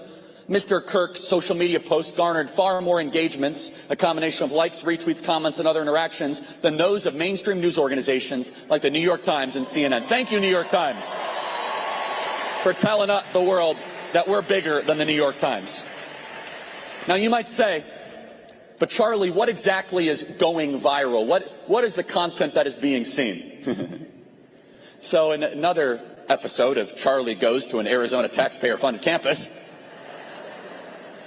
I go to Northern Arizona University, and some lunatic, Charlie, you're scripting these things. Trust me, I don't script any of this stuff. I don't need to script it. And, you know, there was a whole mob there. They were screaming at us, and there were some very, very angry women that were screaming at me. And I said, okay, you know, Matt Walsh has the famous movie, and God bless Matt Walsh for it. What is a woman, right? So I said, why don't I ask this group of women what? Wait a minute. Lady Lieber said, well, Dana, answer this. If you feel this way about blacks, why not take them all out of the military? I don't know not one black person that's in the military. I know colored people that's in the military. I know indigenous people that's in the military, but I don't know a black person that's in the military, and I don't know a white person that's in the military. Is a woman. What is a woman? What is it? That's a stupid ass question, dude. That's a dumb question. What is a woman? It's not a trick question. What is a woman? Who identifies as a woman? You can't answer the question with the question. Yeah, define the woman without saying woman. It's a social symbol. You're in college, paying for an education. What is a woman? How about you talk to someone with media training? How about you talk to someone? You don't need media training. It's not a trick. What is a woman? Who identifies as a woman? You can't answer the question with the college kids of America going hundreds of thousands of dollars into debt who think it's a trick question when you ask them what a woman is. College is a scam, everybody. You got to stop sending your kids to college, I'll tell you what. And we're doing something to solve it at Turning Point USA. Newly launched Turning Point Academy. You guys should go by the booth and say hello. Leading an education revolution for homeschool moms and parents all across the country. Turning Point Academy is leading the charge in curriculum development and teaching the teachers. In addition, at Turning Point USA, in addition to our high school program and our college program and student body presidents and our massive events, we recently launched something very near and dear to my heart. We are in a spiritual war, everybody, that is beyond just the material that we are seeing. Uh-oh. I gave my life to the Lord in 5th grade in the suburbs of Chicago at Christian Heritage Academy. Most important decision I ever made in my life, and I encourage you to do the same, making Jesus Christ the chairman of the board of your life.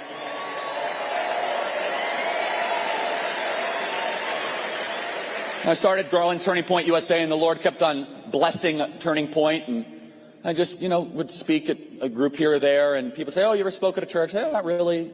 And then COVID happened. And I made, without a doubt, the worst prediction in the history of American podcasting. I look right into camera on the Charlie Kirk show and I say, you know, all these lockdowns and all these orders to tell people to stay at home, they're not going to last. The American church is going to lead the resistance, is going to fight back against these lockdowns because the church loves liberty. And that was one of the dumbest things I have ever said on the Charlie Kirk show. I was shocked when the bride of Christ, the church, shuddered in fear when they took Easter and Pentecost from us, when we saw the faithful stay at home, when we needed a revival more than ever, when suicides were going up, when alcoholism was going up, when drug addiction was going up, the church stayed and cowered in fear. And I looked around and I said, this is a time when the church should be defying these tyrants and these government leaders. They called strip clubs essential, and they called marijuana dispensaries essential, and they called convenience stores essential, and yet they said the church was not essential, and so many pastors took it. And then in the summer of 2020, during Floydapalooza, we saw churches parroting a lie from the pit of hell when they said that America was systemically racist and that you're a racist person because of the color of your skin. And I looked around and I said, why is the church peddling this? And I took a step back. I said, the Marxists have took over the FBI. They have took over our colleges, and they're trying to take over the church next. And out of that, we launched TPUSA Faith. The mission statement of TPUSA Faith is very simple. We want to kick wokeism out of the American church as quickly as possible as the heresy that it is.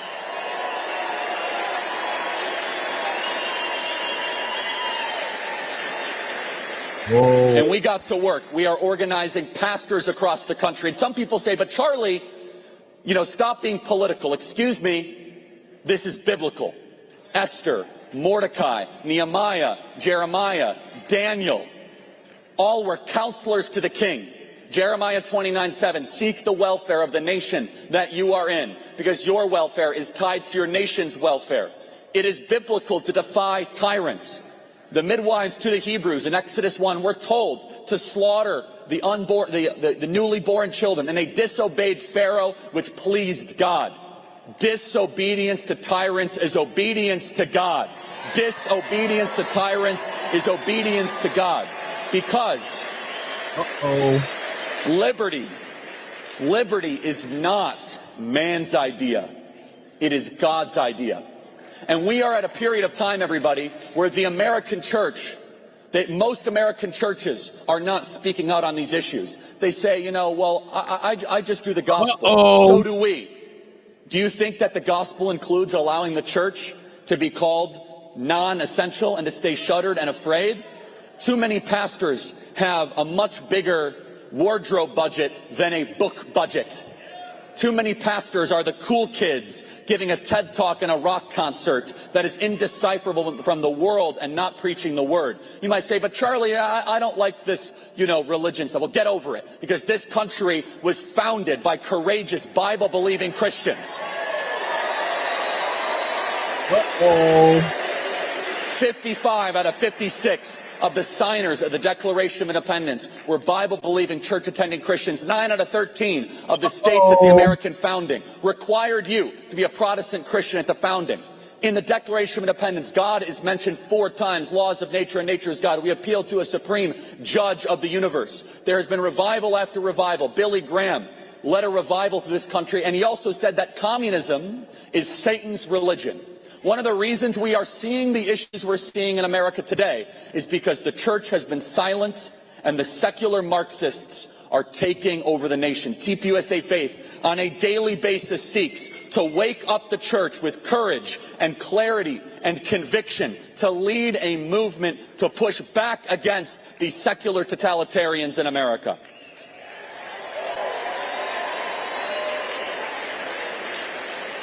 And we are just getting started. I love the quote from George Patton. Lead, follow, or get out of the way. When I first met Candace Owens, I said, I'm getting out of the way and I will follow you. She's a superstar. Candace Owens is without a doubt one of the most important, impactful voices in the conservative movement. Candace Owens started Blexit, and Blexit is now a part of Turning Point USA. Blexit is the largest black outreach program in the conservative movement, going into the inner cities and reaching out for conservative values on a daily basis. And I believe many of you share my disgust for how the American left has been dominating the black community over the last 50 or 60 years. We need to help assist Blexit in leading an exodus for the black community away from the Marxists and the left towards conservative values and principles and away from this nonsense that has been plaguing our cities over the last 40 or 50 years. This is Candace's vision, Brandon's vision, and we're honored to carry it forward at Turning Point USA. Now, we also bring Candace Owens on campus tours. Now, we have a big problem at Turning Point USA. We can't find rooms big enough of the campus tour stops we're doing to fit all the students that want to attend our campus tours. We can't find rooms big enough. I love this short video clip. Don't mess with pregnant Candace Owens. Hello. What do you have to say to the trans students on this campus who actively feel victimized by your presence here today? Life's tough. Get a helmet, man. I'm too pregnant for this. Next question. Get out of there. You know, some people. But you got step and fetch 'em pastors like Jamal Bryant, but that leads a group of men and followers that are brainwashed, but I can't think for themselves, that want you to believe that this man is racist. Now I just played 26 minutes and 40 seconds of him talking about whatever, right? And nothing about Martin Luther King came up. Nothing. But when I showed y'all the clip of when he was on that show, but a guy that hate Deion Sanders, and he was on that show and he broke it down, everybody was quiet. So let's go here. Joe Rogan. Let's see what he had to say. No. Pull that video up. Are you okay with deporting every illegal person that's here? No. Why? Because there's some people here that are not represented well by the media. There's a lot of illegal immigrants here that are working their butts off for the life. Wait for it. I don't care if they're working hard. If someone comes into your dorm room uninvited and they do the dishes and laundry, they can stay? If I'm not going to do my own dishes, heck yeah. They're doing my dishes for me? Cool. If they don't kill, I'm not dead. Actually, the crime rate for illegals is far above that of native-born Americans. The punishment for the crime of breaking into a nation should be what it is in Switzerland. Every person who breaks into a nation uninvited goes back to their country of origin, period. Final question. Would you agree with the definition that a criminal is someone who breaks the law? Here it comes. I know how he's going to turn it, and I don't fully agree. It's not a matter of turning it. It's a very ABC sequence. We're just not going to agree. Have fun. Can't tell me what a criminal is, yeah. Have you ever seen that video? No. Pull that video. This is a custom. Have you ever seen that video? No. Pull that. Okay. So now we're going to go to the next clip.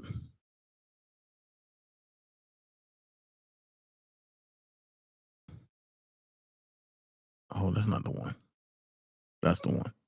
I go around universities and have challenging conversations, and because that's what is so important to our country, is to find our disagreements respectfully, because when people stop talking, that's when violence happens. I've never seen someone do this. Well, it's a growing trend because people like me are facing violence, assaults, the left. Yes, the campus, Antifa. I've been stormed out of restaurants. I've been assaulted publicly, multiple death threats. Okay, so what's your goal in all this? There's more people that agree with me than some people would actually believe, and they come out of the woodwork when I do stuff like this. We record all of it so that we put it on the internet so people can see these ideas collide.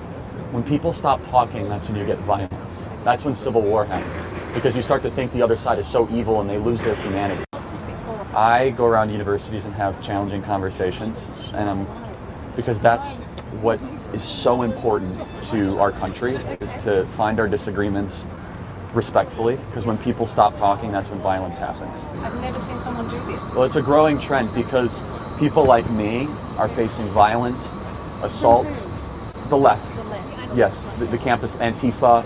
I've been stormed out of restaurants. I've been assaulted publicly, multiple death threats. Okay, so what's your goal in all this? There's more people that agree with me than some people would actually believe, and they come out of the woodwork when I do stuff like this. We record all of it so that we put it on the internet so people can see these ideas collide. When people stop talking, that's when you get violence. That's when civil war happens, because you start to think the other side is so evil and they lose their humanity.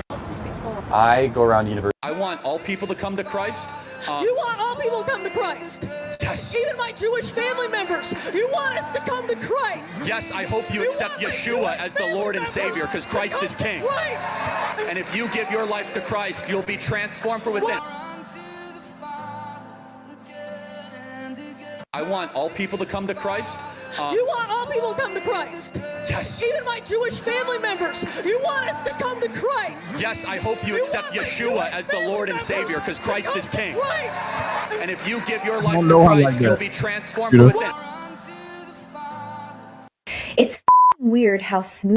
Because I had to get to Pastor. I want all people to come to Christ. Hold on. Because now I'm about to show some clips. So now, after hearing Charlie Kirk talk, right?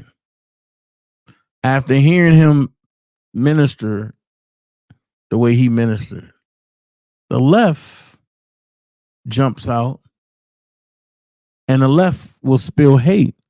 And because Charlie Kirk is close to Trump, this is what the left does. So they call President Trump a racist.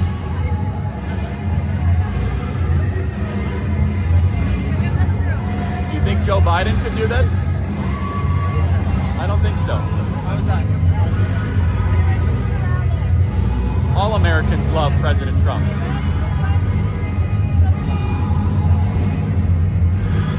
Maybe the Democrats are the racists. That man cannot see public office again. He is destructive to our democracy, and he has to be eliminated. And I hope these far-right podcasters come to their senses and recognize that this is not war. We do not divide this entire country based on political ideology. We are on the eve of an authoritarian administration. This is what 21st century fascism is starting to look like. I'm on the opposite side of that. I'm not with the Nazis. People can finger point all they want. Look at the record. Look at the actions of what we are doing. I don't think a single person who has dedicated their entire career to preventing gun safety legislation from getting passed in this House has any right to blame anybody else but themselves for what is happening. Like we're in a war right now to save this country, and so you have to be willing to do whatever is necessary in order to save the country. We look today at the left or the right as the enemy.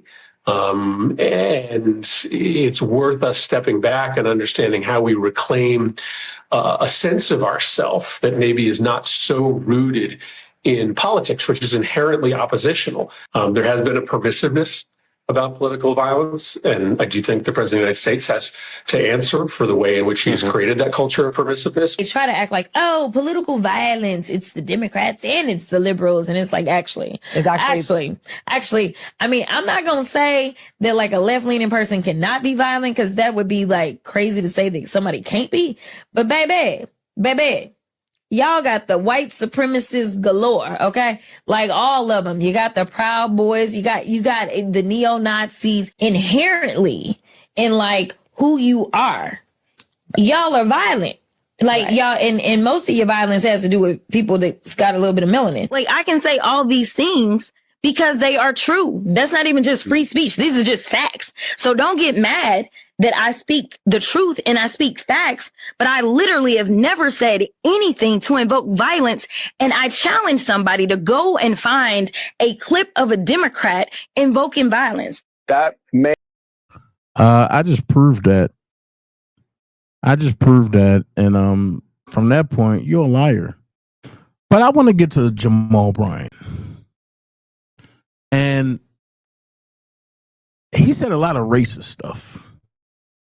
So let's get there. Let's go. In their own communities, and they don't want it to happen to the people whose hands they're holding. But even in a tragic death, you cannot rewrite somebody's life.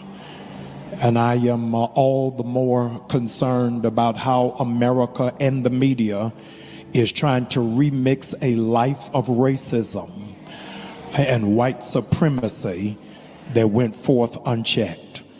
We cannot say somebody who called Ketanji Brown a DEI hire as somebody who is the face of Christendom when the person who said it dropped out of community college.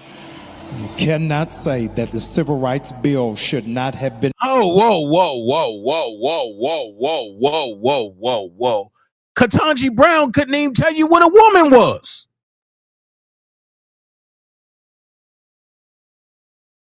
So let me find out you doing the work of the Democratic Party. Step and fetch him.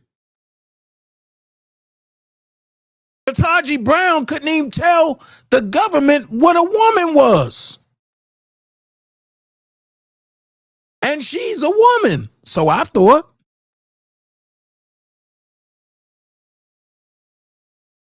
So how can you not talk about that, Jamal? You want people to go against somebody that's good, that's speaking the gospel of Jesus Christ, right? But you sit up there and lied on Jesus. But you don't want nobody to talk about that. You sat there and lied on Jesus. You did. And Jamal Harrison Bryant.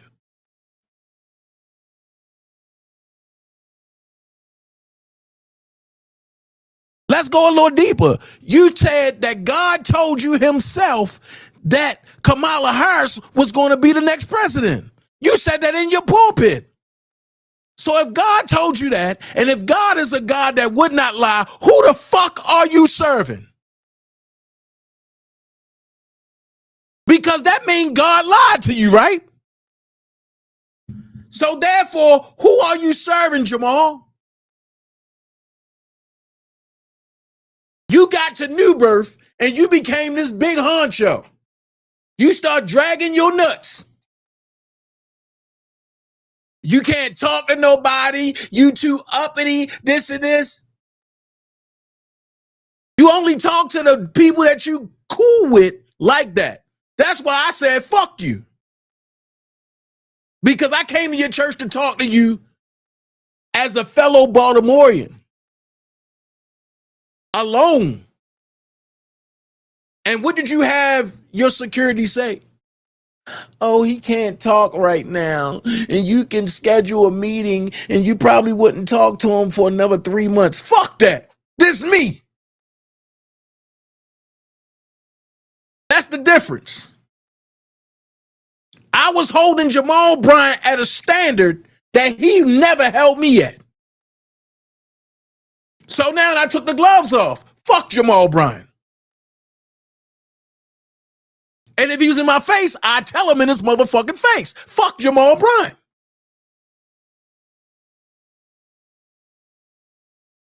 I wasn't letting people talk about him. I wasn't letting people say nothing about him.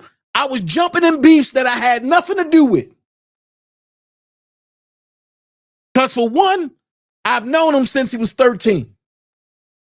He was older than me. But that's who I started shoveling snow with. And we shoveled Bethel AME because they live right next door to the church on Drew Hill Avenue.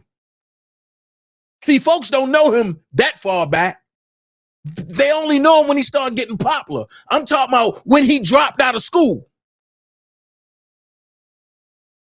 So you talk about Charlie Kirk dropping out of community college. Let's talk about how you dropped out of high school because you was getting punked, nigga.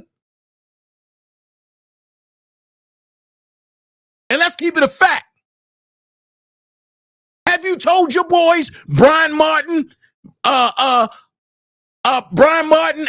Spence, Antoine Burton, have you told your Noah Tyson, have you told your boys the whole truth? Your brothers, Clay and all them, the ones that can call you. See, here's the problem. You done started some shit down here in Georgia. Now you're trying to jump off Target and go to Dollar Tree. No. Let's talk about how people was hired as seasonal workers and they didn't want to leave the job at the plant at Target. And they went and they called the news people and said Target is firing them because they black. And you jumped on it and ran with it and caused all this uproar, right? But you caused 114 supervisors that's of color to lose their job behind your shenanigans shenanigans, and you ain't give a fuck. So now I've got with all of them supervisors, and I said, put a class action lawsuit against New Birth Missionary Baptist Church.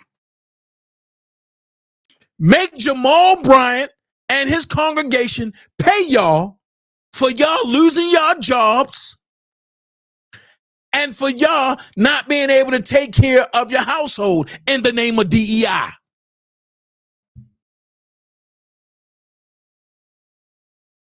Because when I had one of the supervisors on my channel talking about it, people was like, what is Dana talking about? Who is this? Now it's coming full circle. Now you want to jump to Dollar Tree. But wait a minute. Why don't you talk about Walmart, Jamal? Why don't you talk about Jamal? Let's talk about Walmart. Because Walmart is the single-handedly person that funds the Democratic Party and that funds the boule and that funds your black ass and your wife to go to different places and act like you give a fuck just for publicity.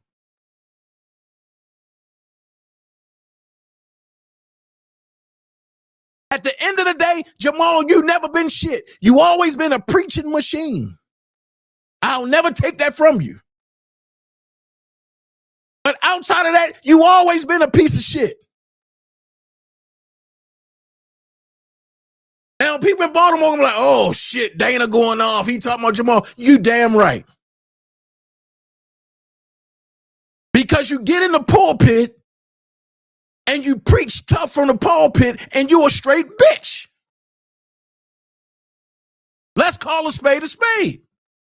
And then I'm going to go here. If anybody feel as though they don't want to talk to me, they don't want to deal with me, delete me. And when you delete me from social media, please delete me out your phone because I will act like I never knew you. That's where I'm at. You can't fake kick God's word. And I'm tired of these pastors that's out here doing it. And the only thing you want to do is get a good dance, is hear a good, matter of fact, is hear a good tune, and make sure and you get a good and make sure you get a good offering raise. Half of the pastors out here now don't give a damn thing about the community and don't care about God's word. As long as they got a side chick on the side, or they got somebody talking about them, or they can go viral, or they can get a good dance or a good word, but that's all they care about. People in the church sucking other niggas' dicks. Let's get away from that. Church is not about clout. Because church is a hospital. So why are you trying to get clout in a hospital? Especially if you're sick.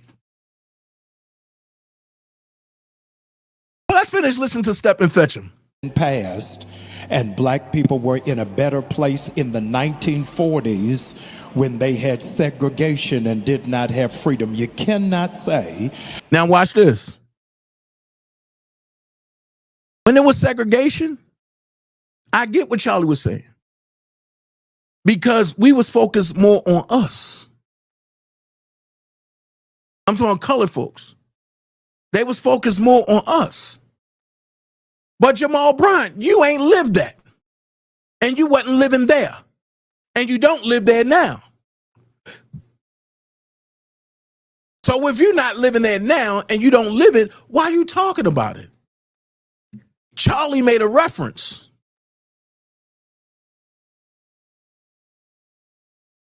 How many times have you made a reference? So it's cool when you do it, but when he do it, it's called racism. Yeah. In no uncertain terms that George Floyd was a thug and Martin Luther King Jr. is not. On no terms was George Floyd a thug? Yo, he was selling drugs in the community and he was taking them. He swallowed a small bag of fentanyl. That's why he couldn't breathe. But that still don't discount what Derek Chauvin did to him. But a nigga like you, a stepping fetching nigga like you, will sit back and try to make something bigger than nothing. Then you said Martin Luther King. What did he say about Martin Luther King? Because now you going off of what somebody else told you, just like the other pastors do, just like the other bishops do. All of y'all need to go live and tell y'all congregation and y'all followers that y'all are sorry and for what y'all said about Charlie, because y'all were totally wrong. And I just proved that shit tonight. Deserving of a holiday. My heart is mourning today. He never said Martin Luther King and was not deserving of a holiday. See how you lie? See how you lie? But go ahead and do what you was born to do, and that's preach. From pastors and churches all over this country who are going to have moments of silence and celebrate somebody who is trying to take the nation backwards. Now I'm going to ask y'all this question, and this go for all platforms. If y'all believe Charlie Kirk was trying to take the nation backwards, if y'all believe Charlie Kirk was racist, if y'all believe that Charlie Kirk didn't mean nobody no good, put 1 in the chat. If y'all believe that Charlie Kirk was a child of God, if y'all think that Charlie Kirk was only trying to make people open up their mind and think differently and think for themselves and not for what they was indoctrinated to, put 2 in the chat, please. And that's on all platforms.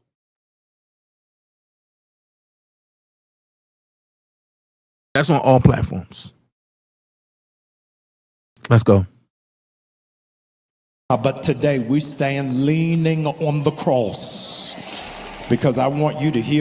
Wait a minute. That's how I know you lying. Because Jesus said the cross has been removed. So why should we lean on something that has been defeated? The cross is a symbolism of death. Why should we lean on a dead cross? See how hold on. From your pastor, the cross is higher than the flag. What? Oh my God.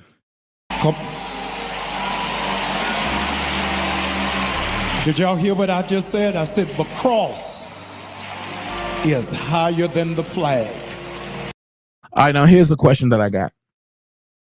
If the cross is higher than the flag, and the flag is flown on top of buildings, on skyscrapers, and everywhere, the cross was on a hill called Golgotha. The cross was laid down. As Jesus was taken off the cross, it was laid down. The cross was never picked up again. So how's the flag higher than the cross, fool? You're not making sense. I can't answer no calls. I'm live. I can't answer no calls. And so I wanted to pray for this nation. I wanted to pray for our community and pray for our people all over this country because people are feeling emboldened to be racist, emboldened to be misogynist, emboldened to promote the values of white supremacy. Now watch this. If that's not, Judah, I'm glad you put that. If that's not a form of racism, if that's not a form of racism of what he's doing, trying to persuade his congregation with lies, and it seems like he's doing a good job, then what is? If Charlie Kirk was to do something like that, y'all would call him racist. Now watch this. Exodus 24, thou shalt not make unto thee any graven image or any likeness of anything that is in heaven above, or that is in the earth beneath, or that is in water under the earth. I'm just trying to say. Happy reality, I'm sorry. I cannot no longer pray for stupidity. Because the more you pray for them niggas and the worse they get. My thing is this. That's why You don't hang the Christmas tree in your house. It's symbolism.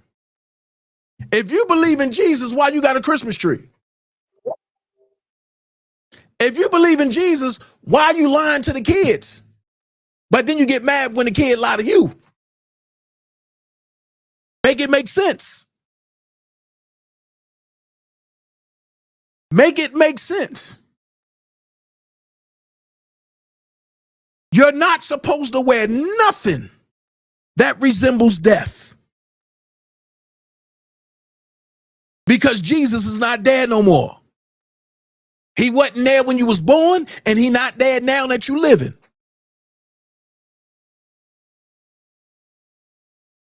The old doctrine of the church sound good, felt good, and it even lived good for a little bit. Let's tell the truth. But the old doctrine of the church is not where it's at. A lot of the old doctrine kept us in fear. But when you study to show yourself approved, you don't have to live in fear because the word of God is going to convict you itself. And you don't got to run the step and fetch them for approvals.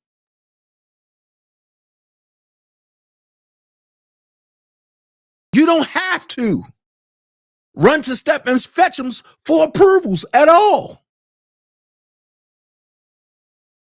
And people be like, oh, Dana, why you feel this way? Dana, why you doing this? Because right is right.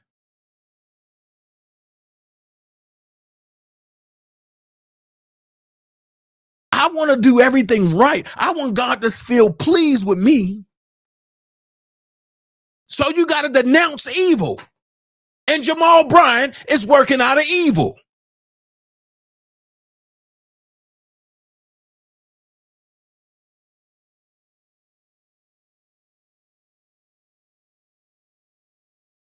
And Shawnee, this is the problem that I have right. This is the problem that I have right there. And a lot of people gonna get mad at me because I asked God, why do you turn people over to a reprobated mind? Why? Lord, you'll take the good people and you'll take them home to glory and you'll give them sleep. But you turn the people that don't mean no good over to a reprobated mind. Why? And because you asked the hard questions, Dana, you got homeboys that's in position that should be able to answer those questions, but they won't because it's you. And I'm okay with that. I've always been different. I'm okay with that.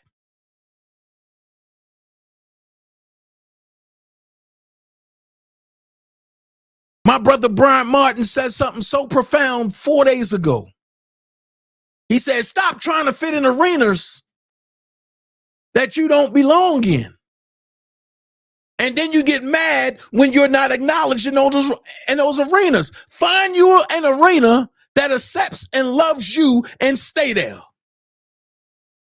And I hit the like button. Because he didn't know that he was talking to me. Because a lot of people that me and Brian Martin know, I no longer deal with. Because I don't want to fit in them arenas no more. I don't have to. I have a voice. I got a mind. I got common sense. And I know how to read. And I'm not going to church to be a groupie for some pastor. I'm going because the church is a hospital and I might just need that little antibiotic. So I'm going to go get the word of God that's coming from somebody else. And then when I get home, I can study it. And if I don't agree with it, at least I can go and say, well, you know what, Pastor? Well, you know what, Bishop? The word of God says this. I interpret it like this. You interpret it like that. Let's sit down and talk about it. How can we come to a medium? That's church. Church ain't always about C flat, E sharp, F flat, back to A with a quick little bam, bam, bam, bam. That's not always church. That's good. And I call it church exercise. That's good to dance a little bit, because sometimes dancing gets you through when your mouth can't open. But what happens when your soul say, I need to be fed? Do you sit in a dancing church or do you sit in a balanced church? And listen to what I'm telling you. I'm a sinner that's coming at you like this. I need more prayer than most of y'all niggas. Because not only am I a Levite, I have a word. I just choose not to walk in the word because I don't want to preach to people.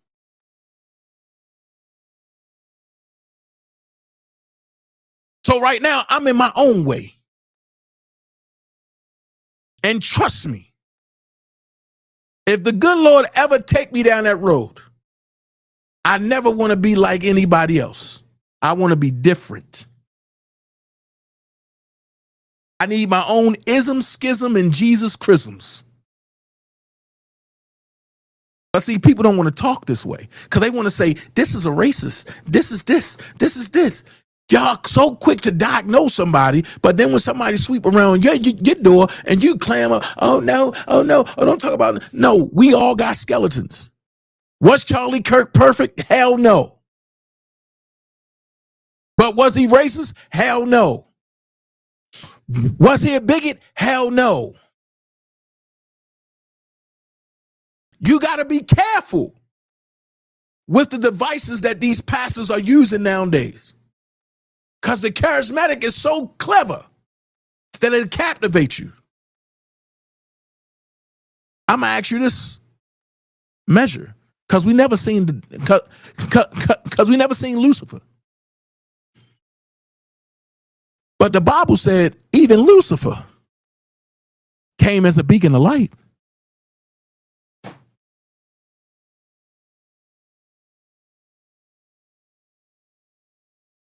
Understand this.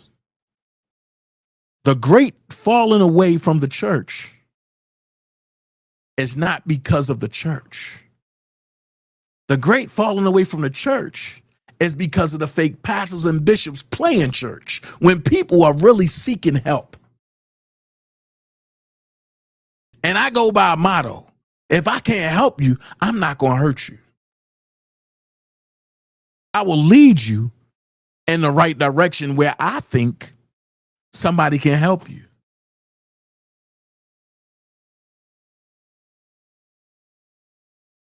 So I'm not going to sit here. Let's just say I'm a new pastor. I'm not going to sit here and act like I'm a seasoned prophet and start saying off the wall stuff and say God told me I'm a prophet. No, I'm lying. I'm prophet-lying. But a lot of people do it because they give you a good offering.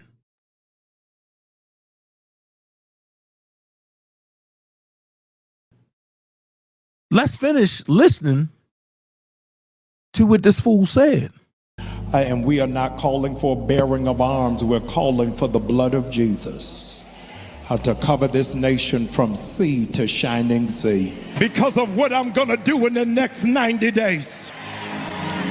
In an Orthodox Jewish family, softly mentions, in the Orthodox Jewish family, the first year of marriage. In an Orthodox Jewish family, the first year of marriage, the couple does not work.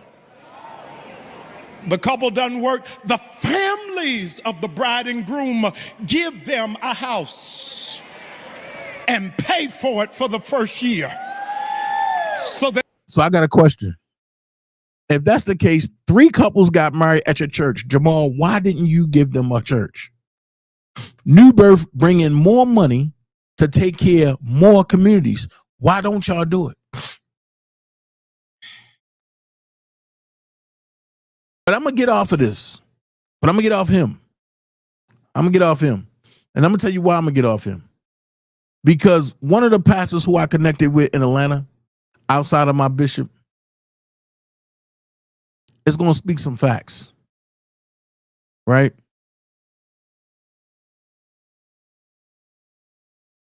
Check it out. I'm going to go ahead and play the clip. Check it out. See too many believers this week making their ignorance palpable. See too many believers this week making their ignorance palpable on social media, looking like fools with theological arguments against families who's hurting. Like, this is insane to me. I got enemies. I got beef in the streets. I have been threatened. I have received death threats. I got people coming after me. I got people who talk trash to me every week. And I ain't no coward, and I'm not afraid. I got the Bible, I got the Spirit, and I got weapons. You hear what I'm saying to you? But I would not celebrate the death of any of my enemies. Christians, you look ignorant when we behave that way. You understand what he's saying? He's talking about the people who believe that Charlie Kirk was a bad person. He's talking to the people who call themselves believers, who think Charlie Kirk was a racist, or Charlie Kirk was a bad guy, Charlie Kirk was spewing hate. He's talking to them, saying, you look foolish, you look ignorant. He said, I got people talking bad about me all the time, but I would never react that way if they died. That's what he's saying.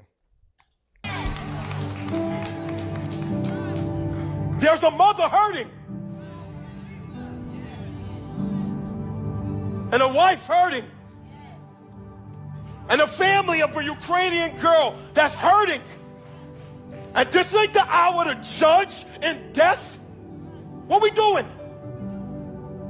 This is the hour to pray. So Lord, I don't agree, I don't understand, whatever side you land on. This is the hour to be civil and to be, watch this word, human.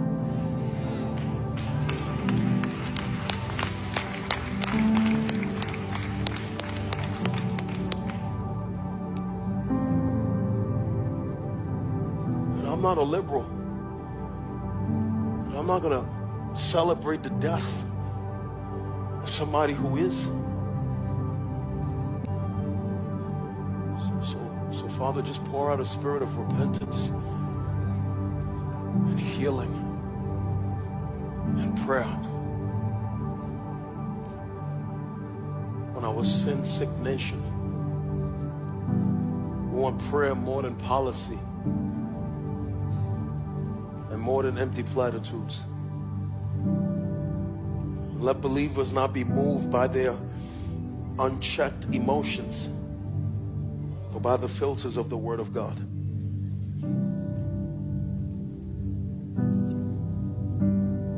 Throughout this city and across the nation, to disagree is to disagree with the Word of God, and all God's people said. Character is greater than vitriol.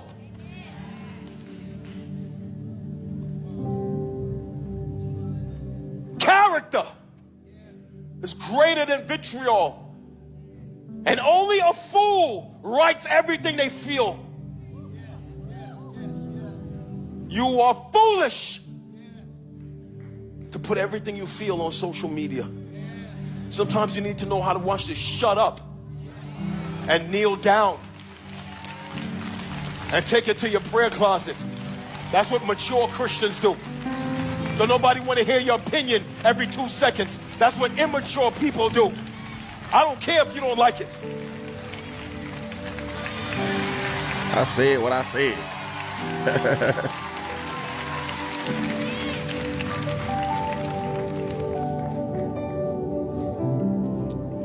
Says the black conservative from Queens.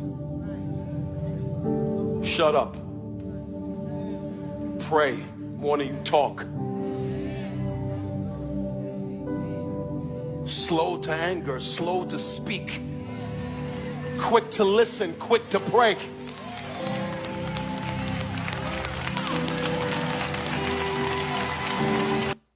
He says the black conservative from.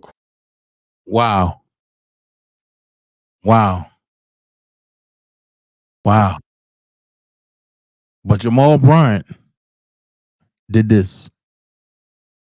He did this.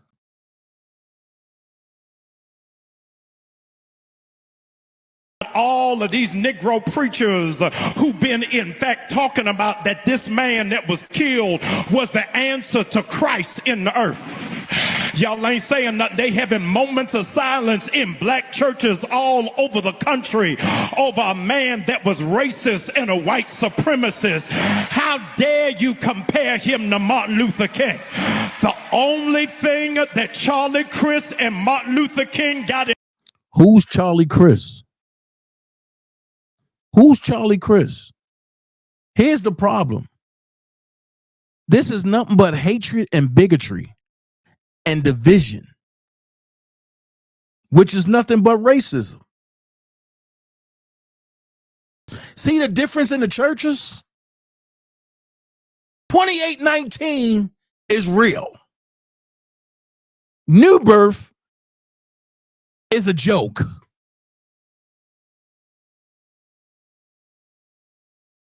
You could tell one is really following God, or at least trying to. And you could tell the other one is just trying to be a showmanship for the boule. I agree with you, Shawnee. It matters what church you go to.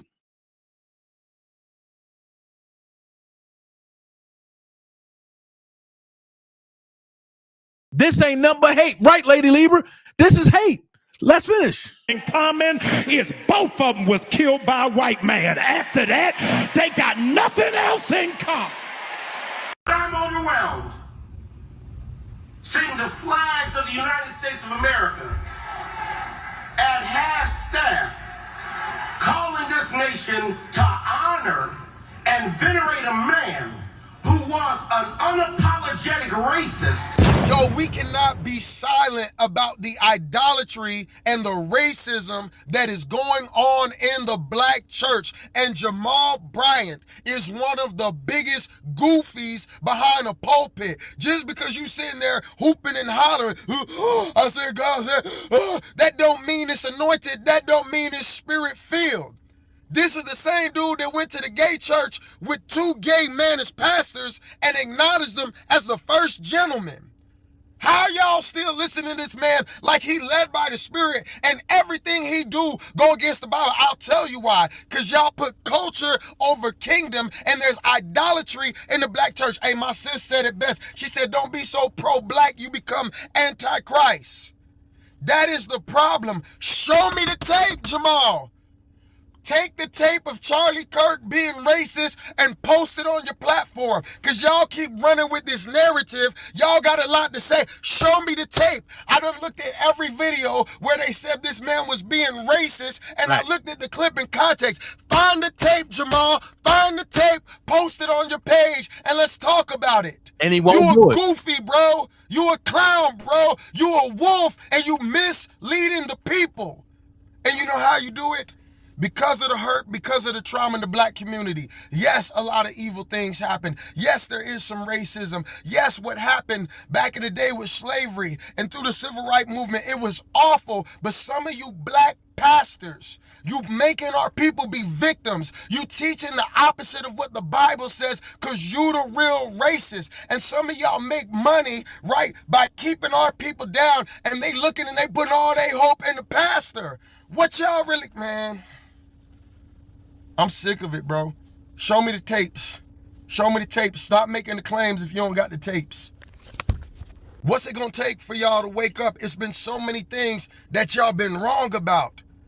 Listen, God don't got a black church and a white church. It's just God's church. Jesus said, if I be lifted up, I will draw all men unto me. There really is no such thing as just a black church. If you got an all black church, something is wrong, because if Jesus is being lifted up, I will draw all men unto me. If all men are not getting drawn to your church, it's something wrong with the stuff that you preaching. And that goes for white churches too. There's one church.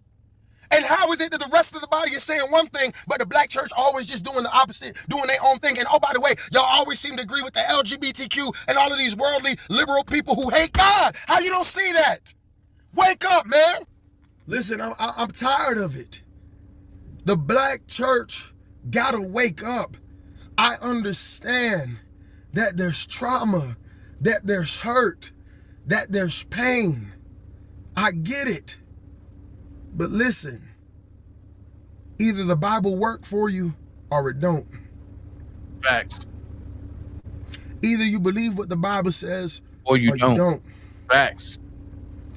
Either you're going to be a victim or you're going to believe what the Bible says. Great is he that is in you than he that is in the world. You're more than a conqueror. Any black pastor that is not teaching that, you're doing a disservice to the people.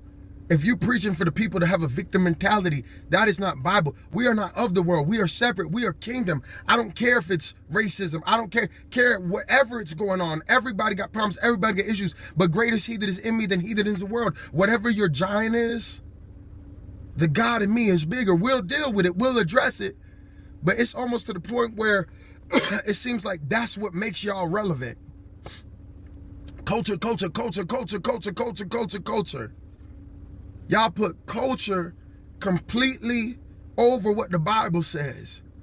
It matters the lens that you look through everything. If you're not looking through life through a kingdom lens, and your lens is just everything I'm just from the black perspective, then your mind hasn't been renewed. Everybody got pain, got trauma, got different experiences, got different things that they could say, well, I didn't have this in life, I didn't have that. I get all that. But the Bible works for everybody because God don't discriminate. He's no respecter of persons. We got to do better.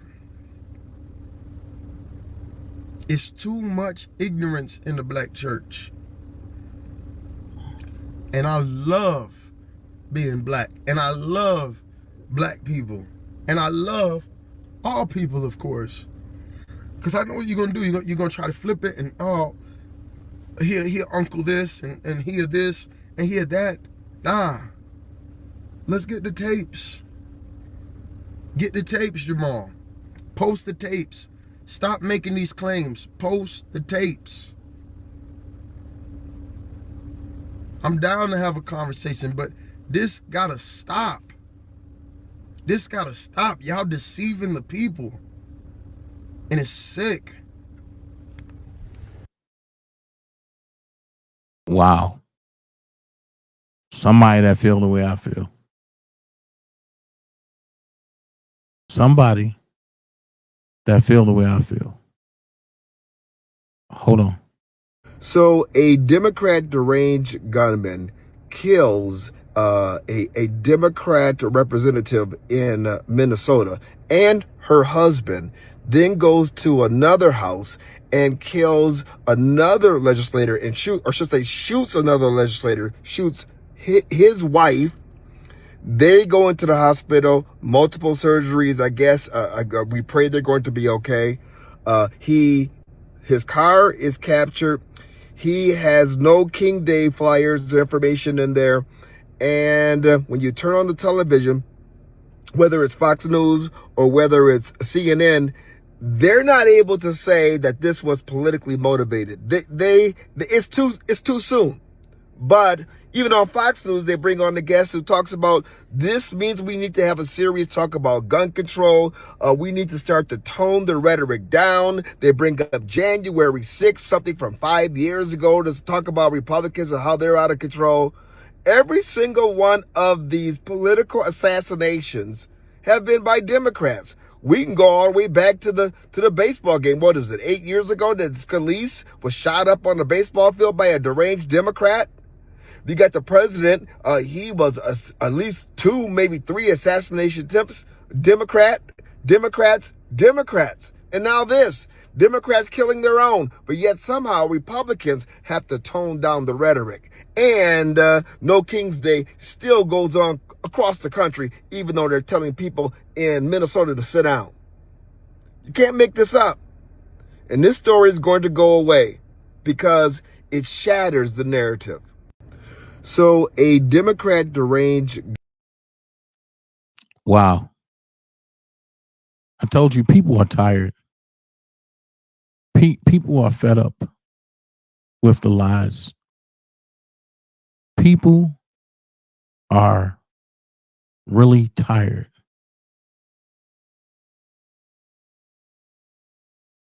And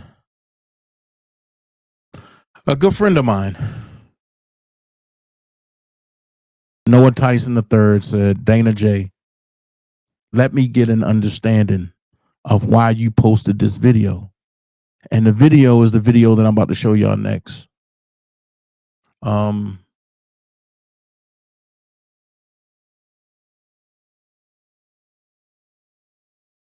video that I'm gonna show next.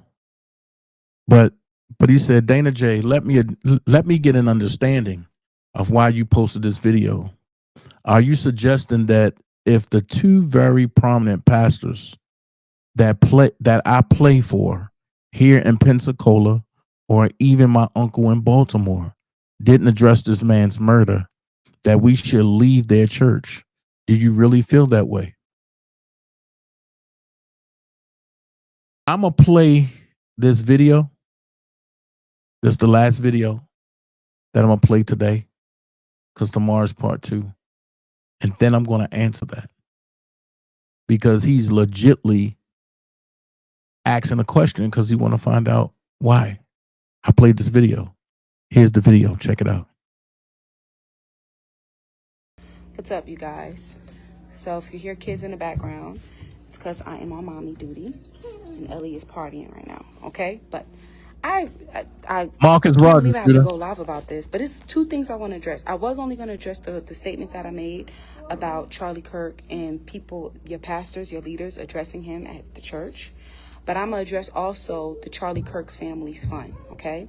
Number 1, the reason why I say, in my personal opinion, if you went to church and your pastor did not directly address Charlie Kirk, you should leave. Ellie, come here. Come here. Go put your shoes on. Love's taking her shoes off in public. Anyway, this is why. Because you have to understand what a church is and what a pastor is and what the body of Christ is. Though we have multiple locations of a church, right? We're all called to be the ecclesia, the wife, the group that is the reflection of Christ, okay? And when you have a pastor and they have a flock, okay? It is the pastor's job to address challenging things in the world and to give you a biblical view of it, right? Because that's what fellowship is about. Fellowship is about coming together. And it really, the Bible says, confess your sins to one another that you may be healed.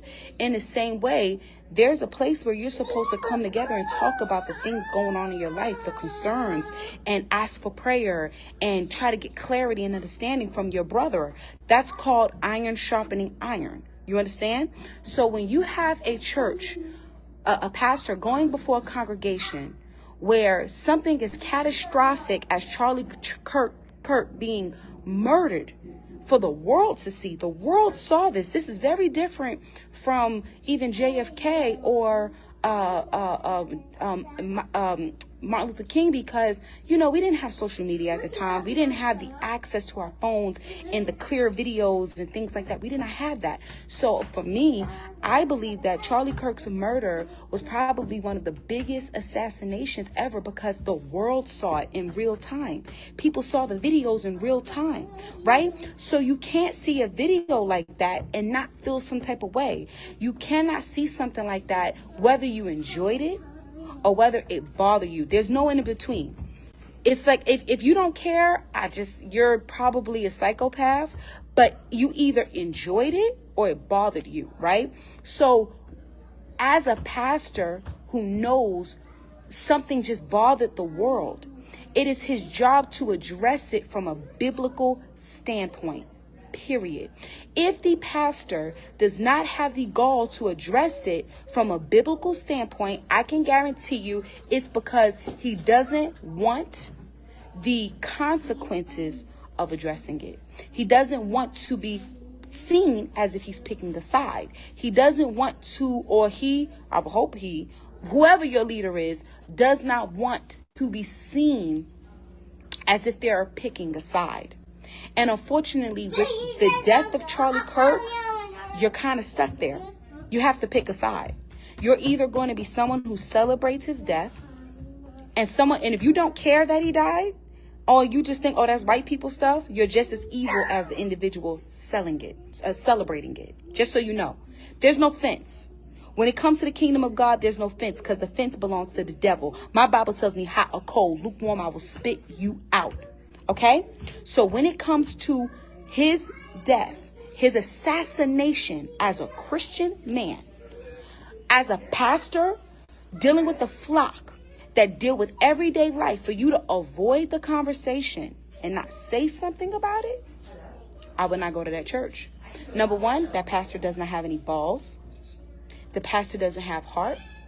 The pastor, in my opinion, is a people pleaser. And in this time, those cowards don't get into heaven. So that is why I say, if you went to a church and it wasn't addressed, walk out. And that's just my opinion. I'm not saying it's biblical. It's my opinion. I'm standing on it. And if you agree, you agree. And if you don't, you don't have to do what I say. You your own person. But the consequences of your decisions will be on your head. I know for a fact. First of all, let me tell you who I am as a person. I'm not fearful. I don't allow people to hinder me because my opinion doesn't fit their opinion. I don't walk around with the fear of man, and I don't subject myself to the crowd. So at the end of the day, I'm never going to be under any type of leadership where I sense you got fear of man and you subject yourself under the crowd. That means I'm stronger than you. Why am I sitting here every day listening to you when I got more backbone than you do? Nah, I could do that at home. Church is at home. I'm the church. I'm the church. Everywhere I go, I'm the church. I preach the gospel everywhere I go. I am unashamed of the gospel of Jesus Christ. No matter where I'm at, I'm going to leave up on any block. It don't matter, because Jesus is truly Lord of my life. And that's what Charlie was. Jesus was truly Lord of his life. I'm going to tell you a story that y'all don't know. So I know a lady in Dallas. She owns a luxury car service. Charlie pulled up. Now, she called me today, and she was yelling at me like, why you didn't call me? Why you didn't call me? And I said I didn't call her. Because my fault, I assumed that she wouldn't know stuff politically. So I just didn't have the conversation with her. I only wanted to talk to people that would connect to what just happened. And I, kind of counted her out. My fault. She said, Bevelyn, I drove this man twice in my vehicles. And when I drove him, do you know he prayed for me? She said, a lot of people out here saying he's racist because she's black. She's a black business owner. They saying, oh, she's racist, but he's racist. But she was like, no, he really was a Christian. He's a man of God. He prayed for me. Boom. This is somebody who didn't even know that I knew Charlie like that. Now, my personal relationship with Charlie, I don't do pictures and photo ops, okay? Not blaming people that do or hating on you. But I have a personal connection with Charlie, because when I went to Chaz, do y'all remember when I went to Seattle, the autonomous zone, to preach? I ended up going to the hotel where Charlie was at. He had 2 rooms, one for where he slept and one for his office. This before he met his wife or anything, okay? In his office, he's the one who connected me to the Proud Boys, who were my protection while I was in Chaz. So because of Charlie Kirk, I was protected. Wait a minute. Wait. But didn't somebody say the Proud Boys were racist and white supremacists? I do believe Scatterboo and them are of color. Let's finish. I had like 10 men with me to have my back. So for me, it's personal, because I knew this dude. This dude was boots on the ground. And y'all see the social media stuff, but y'all don't know the half of what he did that wasn't publicized. He really was a real Christian. He was a real man of God, period. I don't care what the propaganda is, because it's propaganda. All right? But now, let's go back now. Let me address the fund, okay? So Tucker Carlson did a fund and wanted to get $5 million, right, to support Charlie's family, and I think they upped it to $6 million, okay?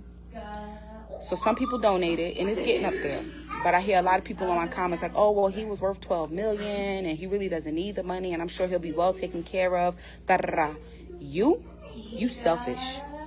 You selfish, and don't ask God why you're not blessed.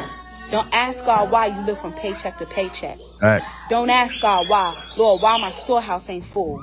Right. Yeah, his storehouse is full and he gonna be set. But it's a display of support. And that's why you Christians piss me off. It's a display of support. Do you know how many times George Floyd done for being a crackhead got millions and millions of dollars, and they did it for a display of support? We don't know about the behind the scenes checks he got. Right. But at the end of the day, it was a display of unity and support with our pockets as well as our mouths. So for me, the fund should have been 20 million because this was a man of God that died. It doesn't matter that he was rich. It doesn't matter how much he was worth. There's no value on his life. You sorry disgraces. The ones that said it, you're a sorry disgrace. His life is priceless. He can never get it back. I don't care how much money he was worth. His life was worth more than 12 million. His life was worth more than $12 million. So you can't give 10?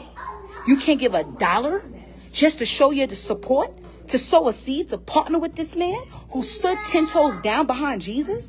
Oh, he had 12 million. That's why you broke. You broke. Some of y'all, respectfully, I'm going to say it. A lot of you talking like that, you trailer trash anyway. Ooh, ooh, ooh. You trailer trash. You probably living in some dirty old dusty trailer, broke and jealous of a rich man because you stingy. Let me bring scripture. There was a woman who came to give her donation. Okay? There was other Pharisees and Sadducees. They donated theirs, and Jesus said, "You see, they donated, but it ain't really hit because they donated from their plenty. But this widow, she gave her last. She gave her last unto God. She had a penny left to her name. Didn't know where she was going to eat. Didn't know how she was going to survive. But she gave her penny because she honored God. So, oh, y'all, we on here struggling and we don't want to give and he's worth 12 million and da-da-da-da. Okay. So, go ahead. Don't give. You don't have to. You got to get on there and make a comment to play hate on people who want to give, right? If you don't want to give, you don't have to give. We want a cheerful giver. We want a cheerful giver. Cheerful giver, right? So now, because he's worth 12 million, that's why you broke. Let me tell you something. I ain't never seen a righteous forsaken nor their seed begging for bread. You'll never catch Bevelin begging for bread. And you know what? I ain't never been a stingy person in my life, and I thank God I married a husband who ain't stingy. And let me tell you something. In this season, you want to act stingy, God gonna be stingy with you. Them pockets gonna be tight. You better hold on to them little checks you get. You better hold on to them, because I'm gonna tell you, Charlie ain't the one to play with. A lot of y'all speaking on Charlie, a lot of y'all that's celebrating his death. I'm gonna tell you something right now. I'm gonna say it. Roland Ray, if y'all look this man up, he was hear me. Roland Ray was a social media personality who was on the Zeus network. He had got some type of connection with the Zeus network, okay?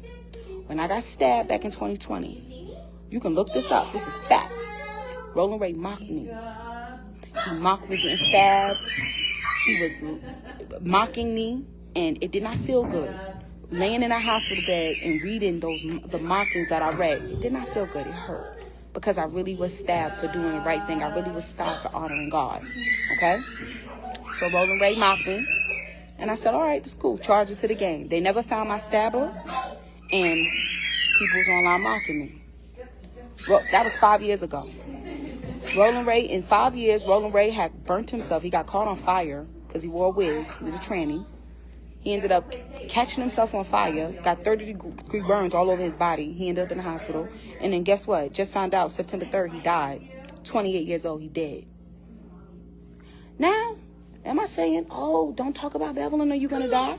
No, I'm not saying that. I'm not saying that.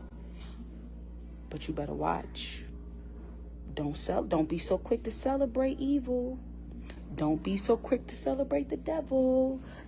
Come here, I'll put your shoes on and we can go. Don't be so quick to celebrate the work of the devil, because guess what? The attention will turn back on you real quick.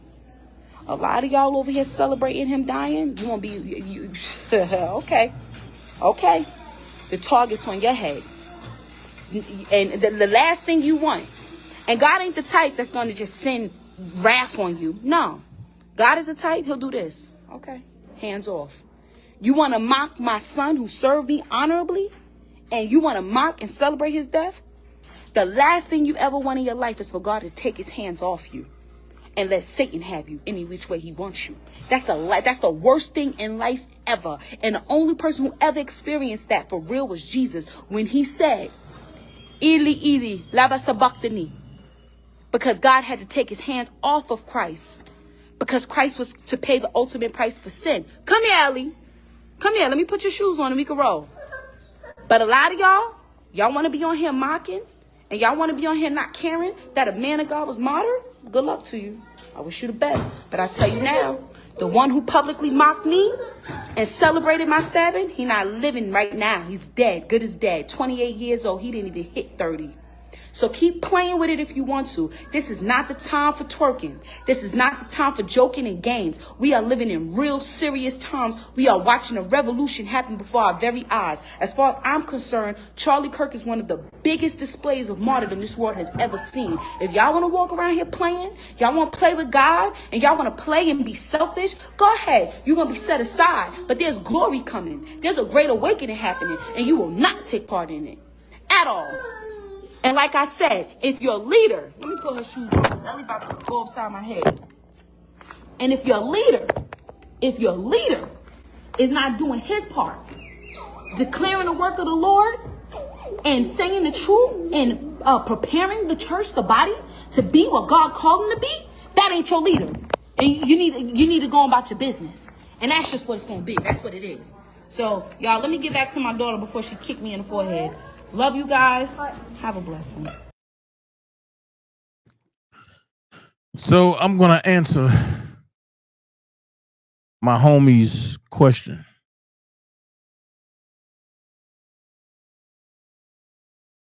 If any leader did not speak on Charlie Kirk's death, knowing what happened, knowing that somebody from their congregation seen it and was moved by it, was touched by it, either way,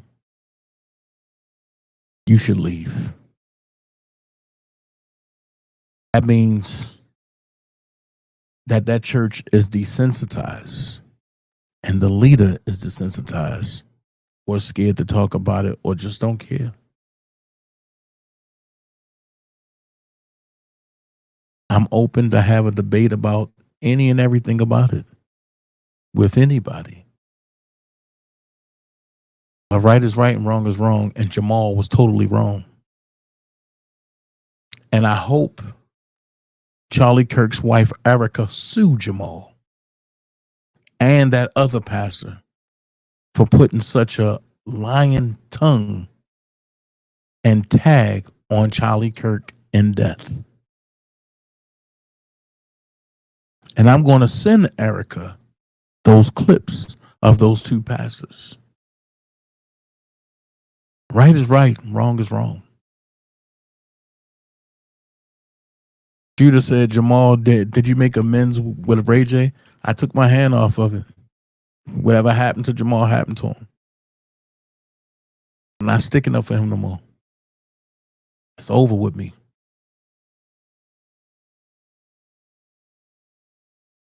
On that note, I'm up out of here. Y'all be blessed, man. Remember, you don't have to be great to get started, but you have to get started to be great. Be someone important. Be yourself. And until next time, DanaJay saying, come back tomorrow for part 2. I got more videos to show you. Peace. I thank everybody for coming, for being a part. I thank the people that wanted to give but couldn't have it to give. I thank the people that gave. I thank to the ones that gave in the super chat, the ones that gave in the Cash App. I appreciate y'all. Like I told you, nothing too big, nothing too small.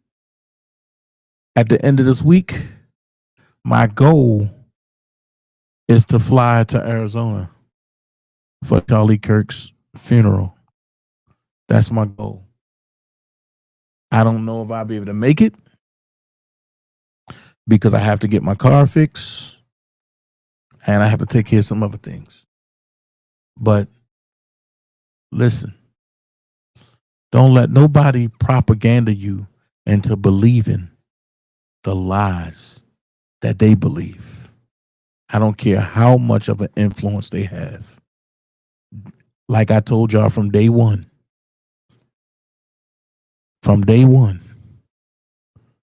like I told y'all, go and research what I've been saying. If you come up with something different, bring it to me. Let's talk about it. Let's discuss it. Or we can debate it. Y'all know I love y'all know I love a good debate. But at the end of the day, people got church wrong. People got Charlie wrong. Let's make this personal. People got you wrong. With that being said, love every last one of y'all. Pray for y'all days at work tomorrow. Let's have some fun tomorrow night. See y'all then. Peace. Oh, yeah. Let me say it again. Out of all I've been through, I'm still here.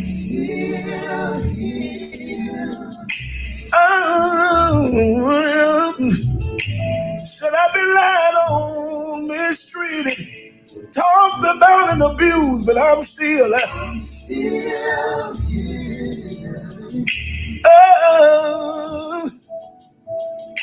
Many days I thought I was gonna lose my mind, but I'm still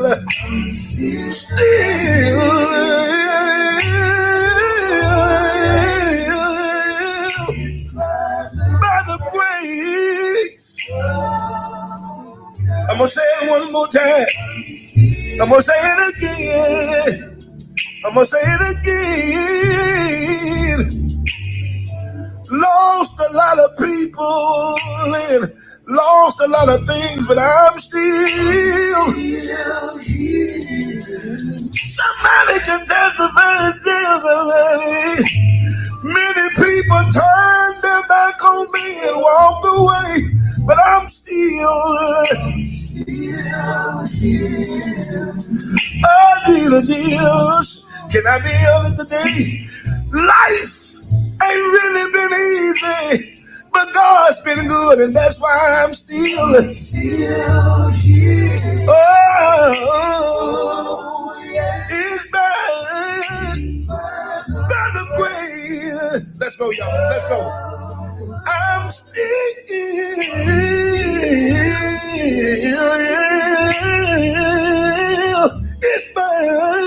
it's by the grace. Can I get milk with it? I'm still here. Oh, Jesus. It's by the grace. Said I know that I'm still. Said I know that I'm still.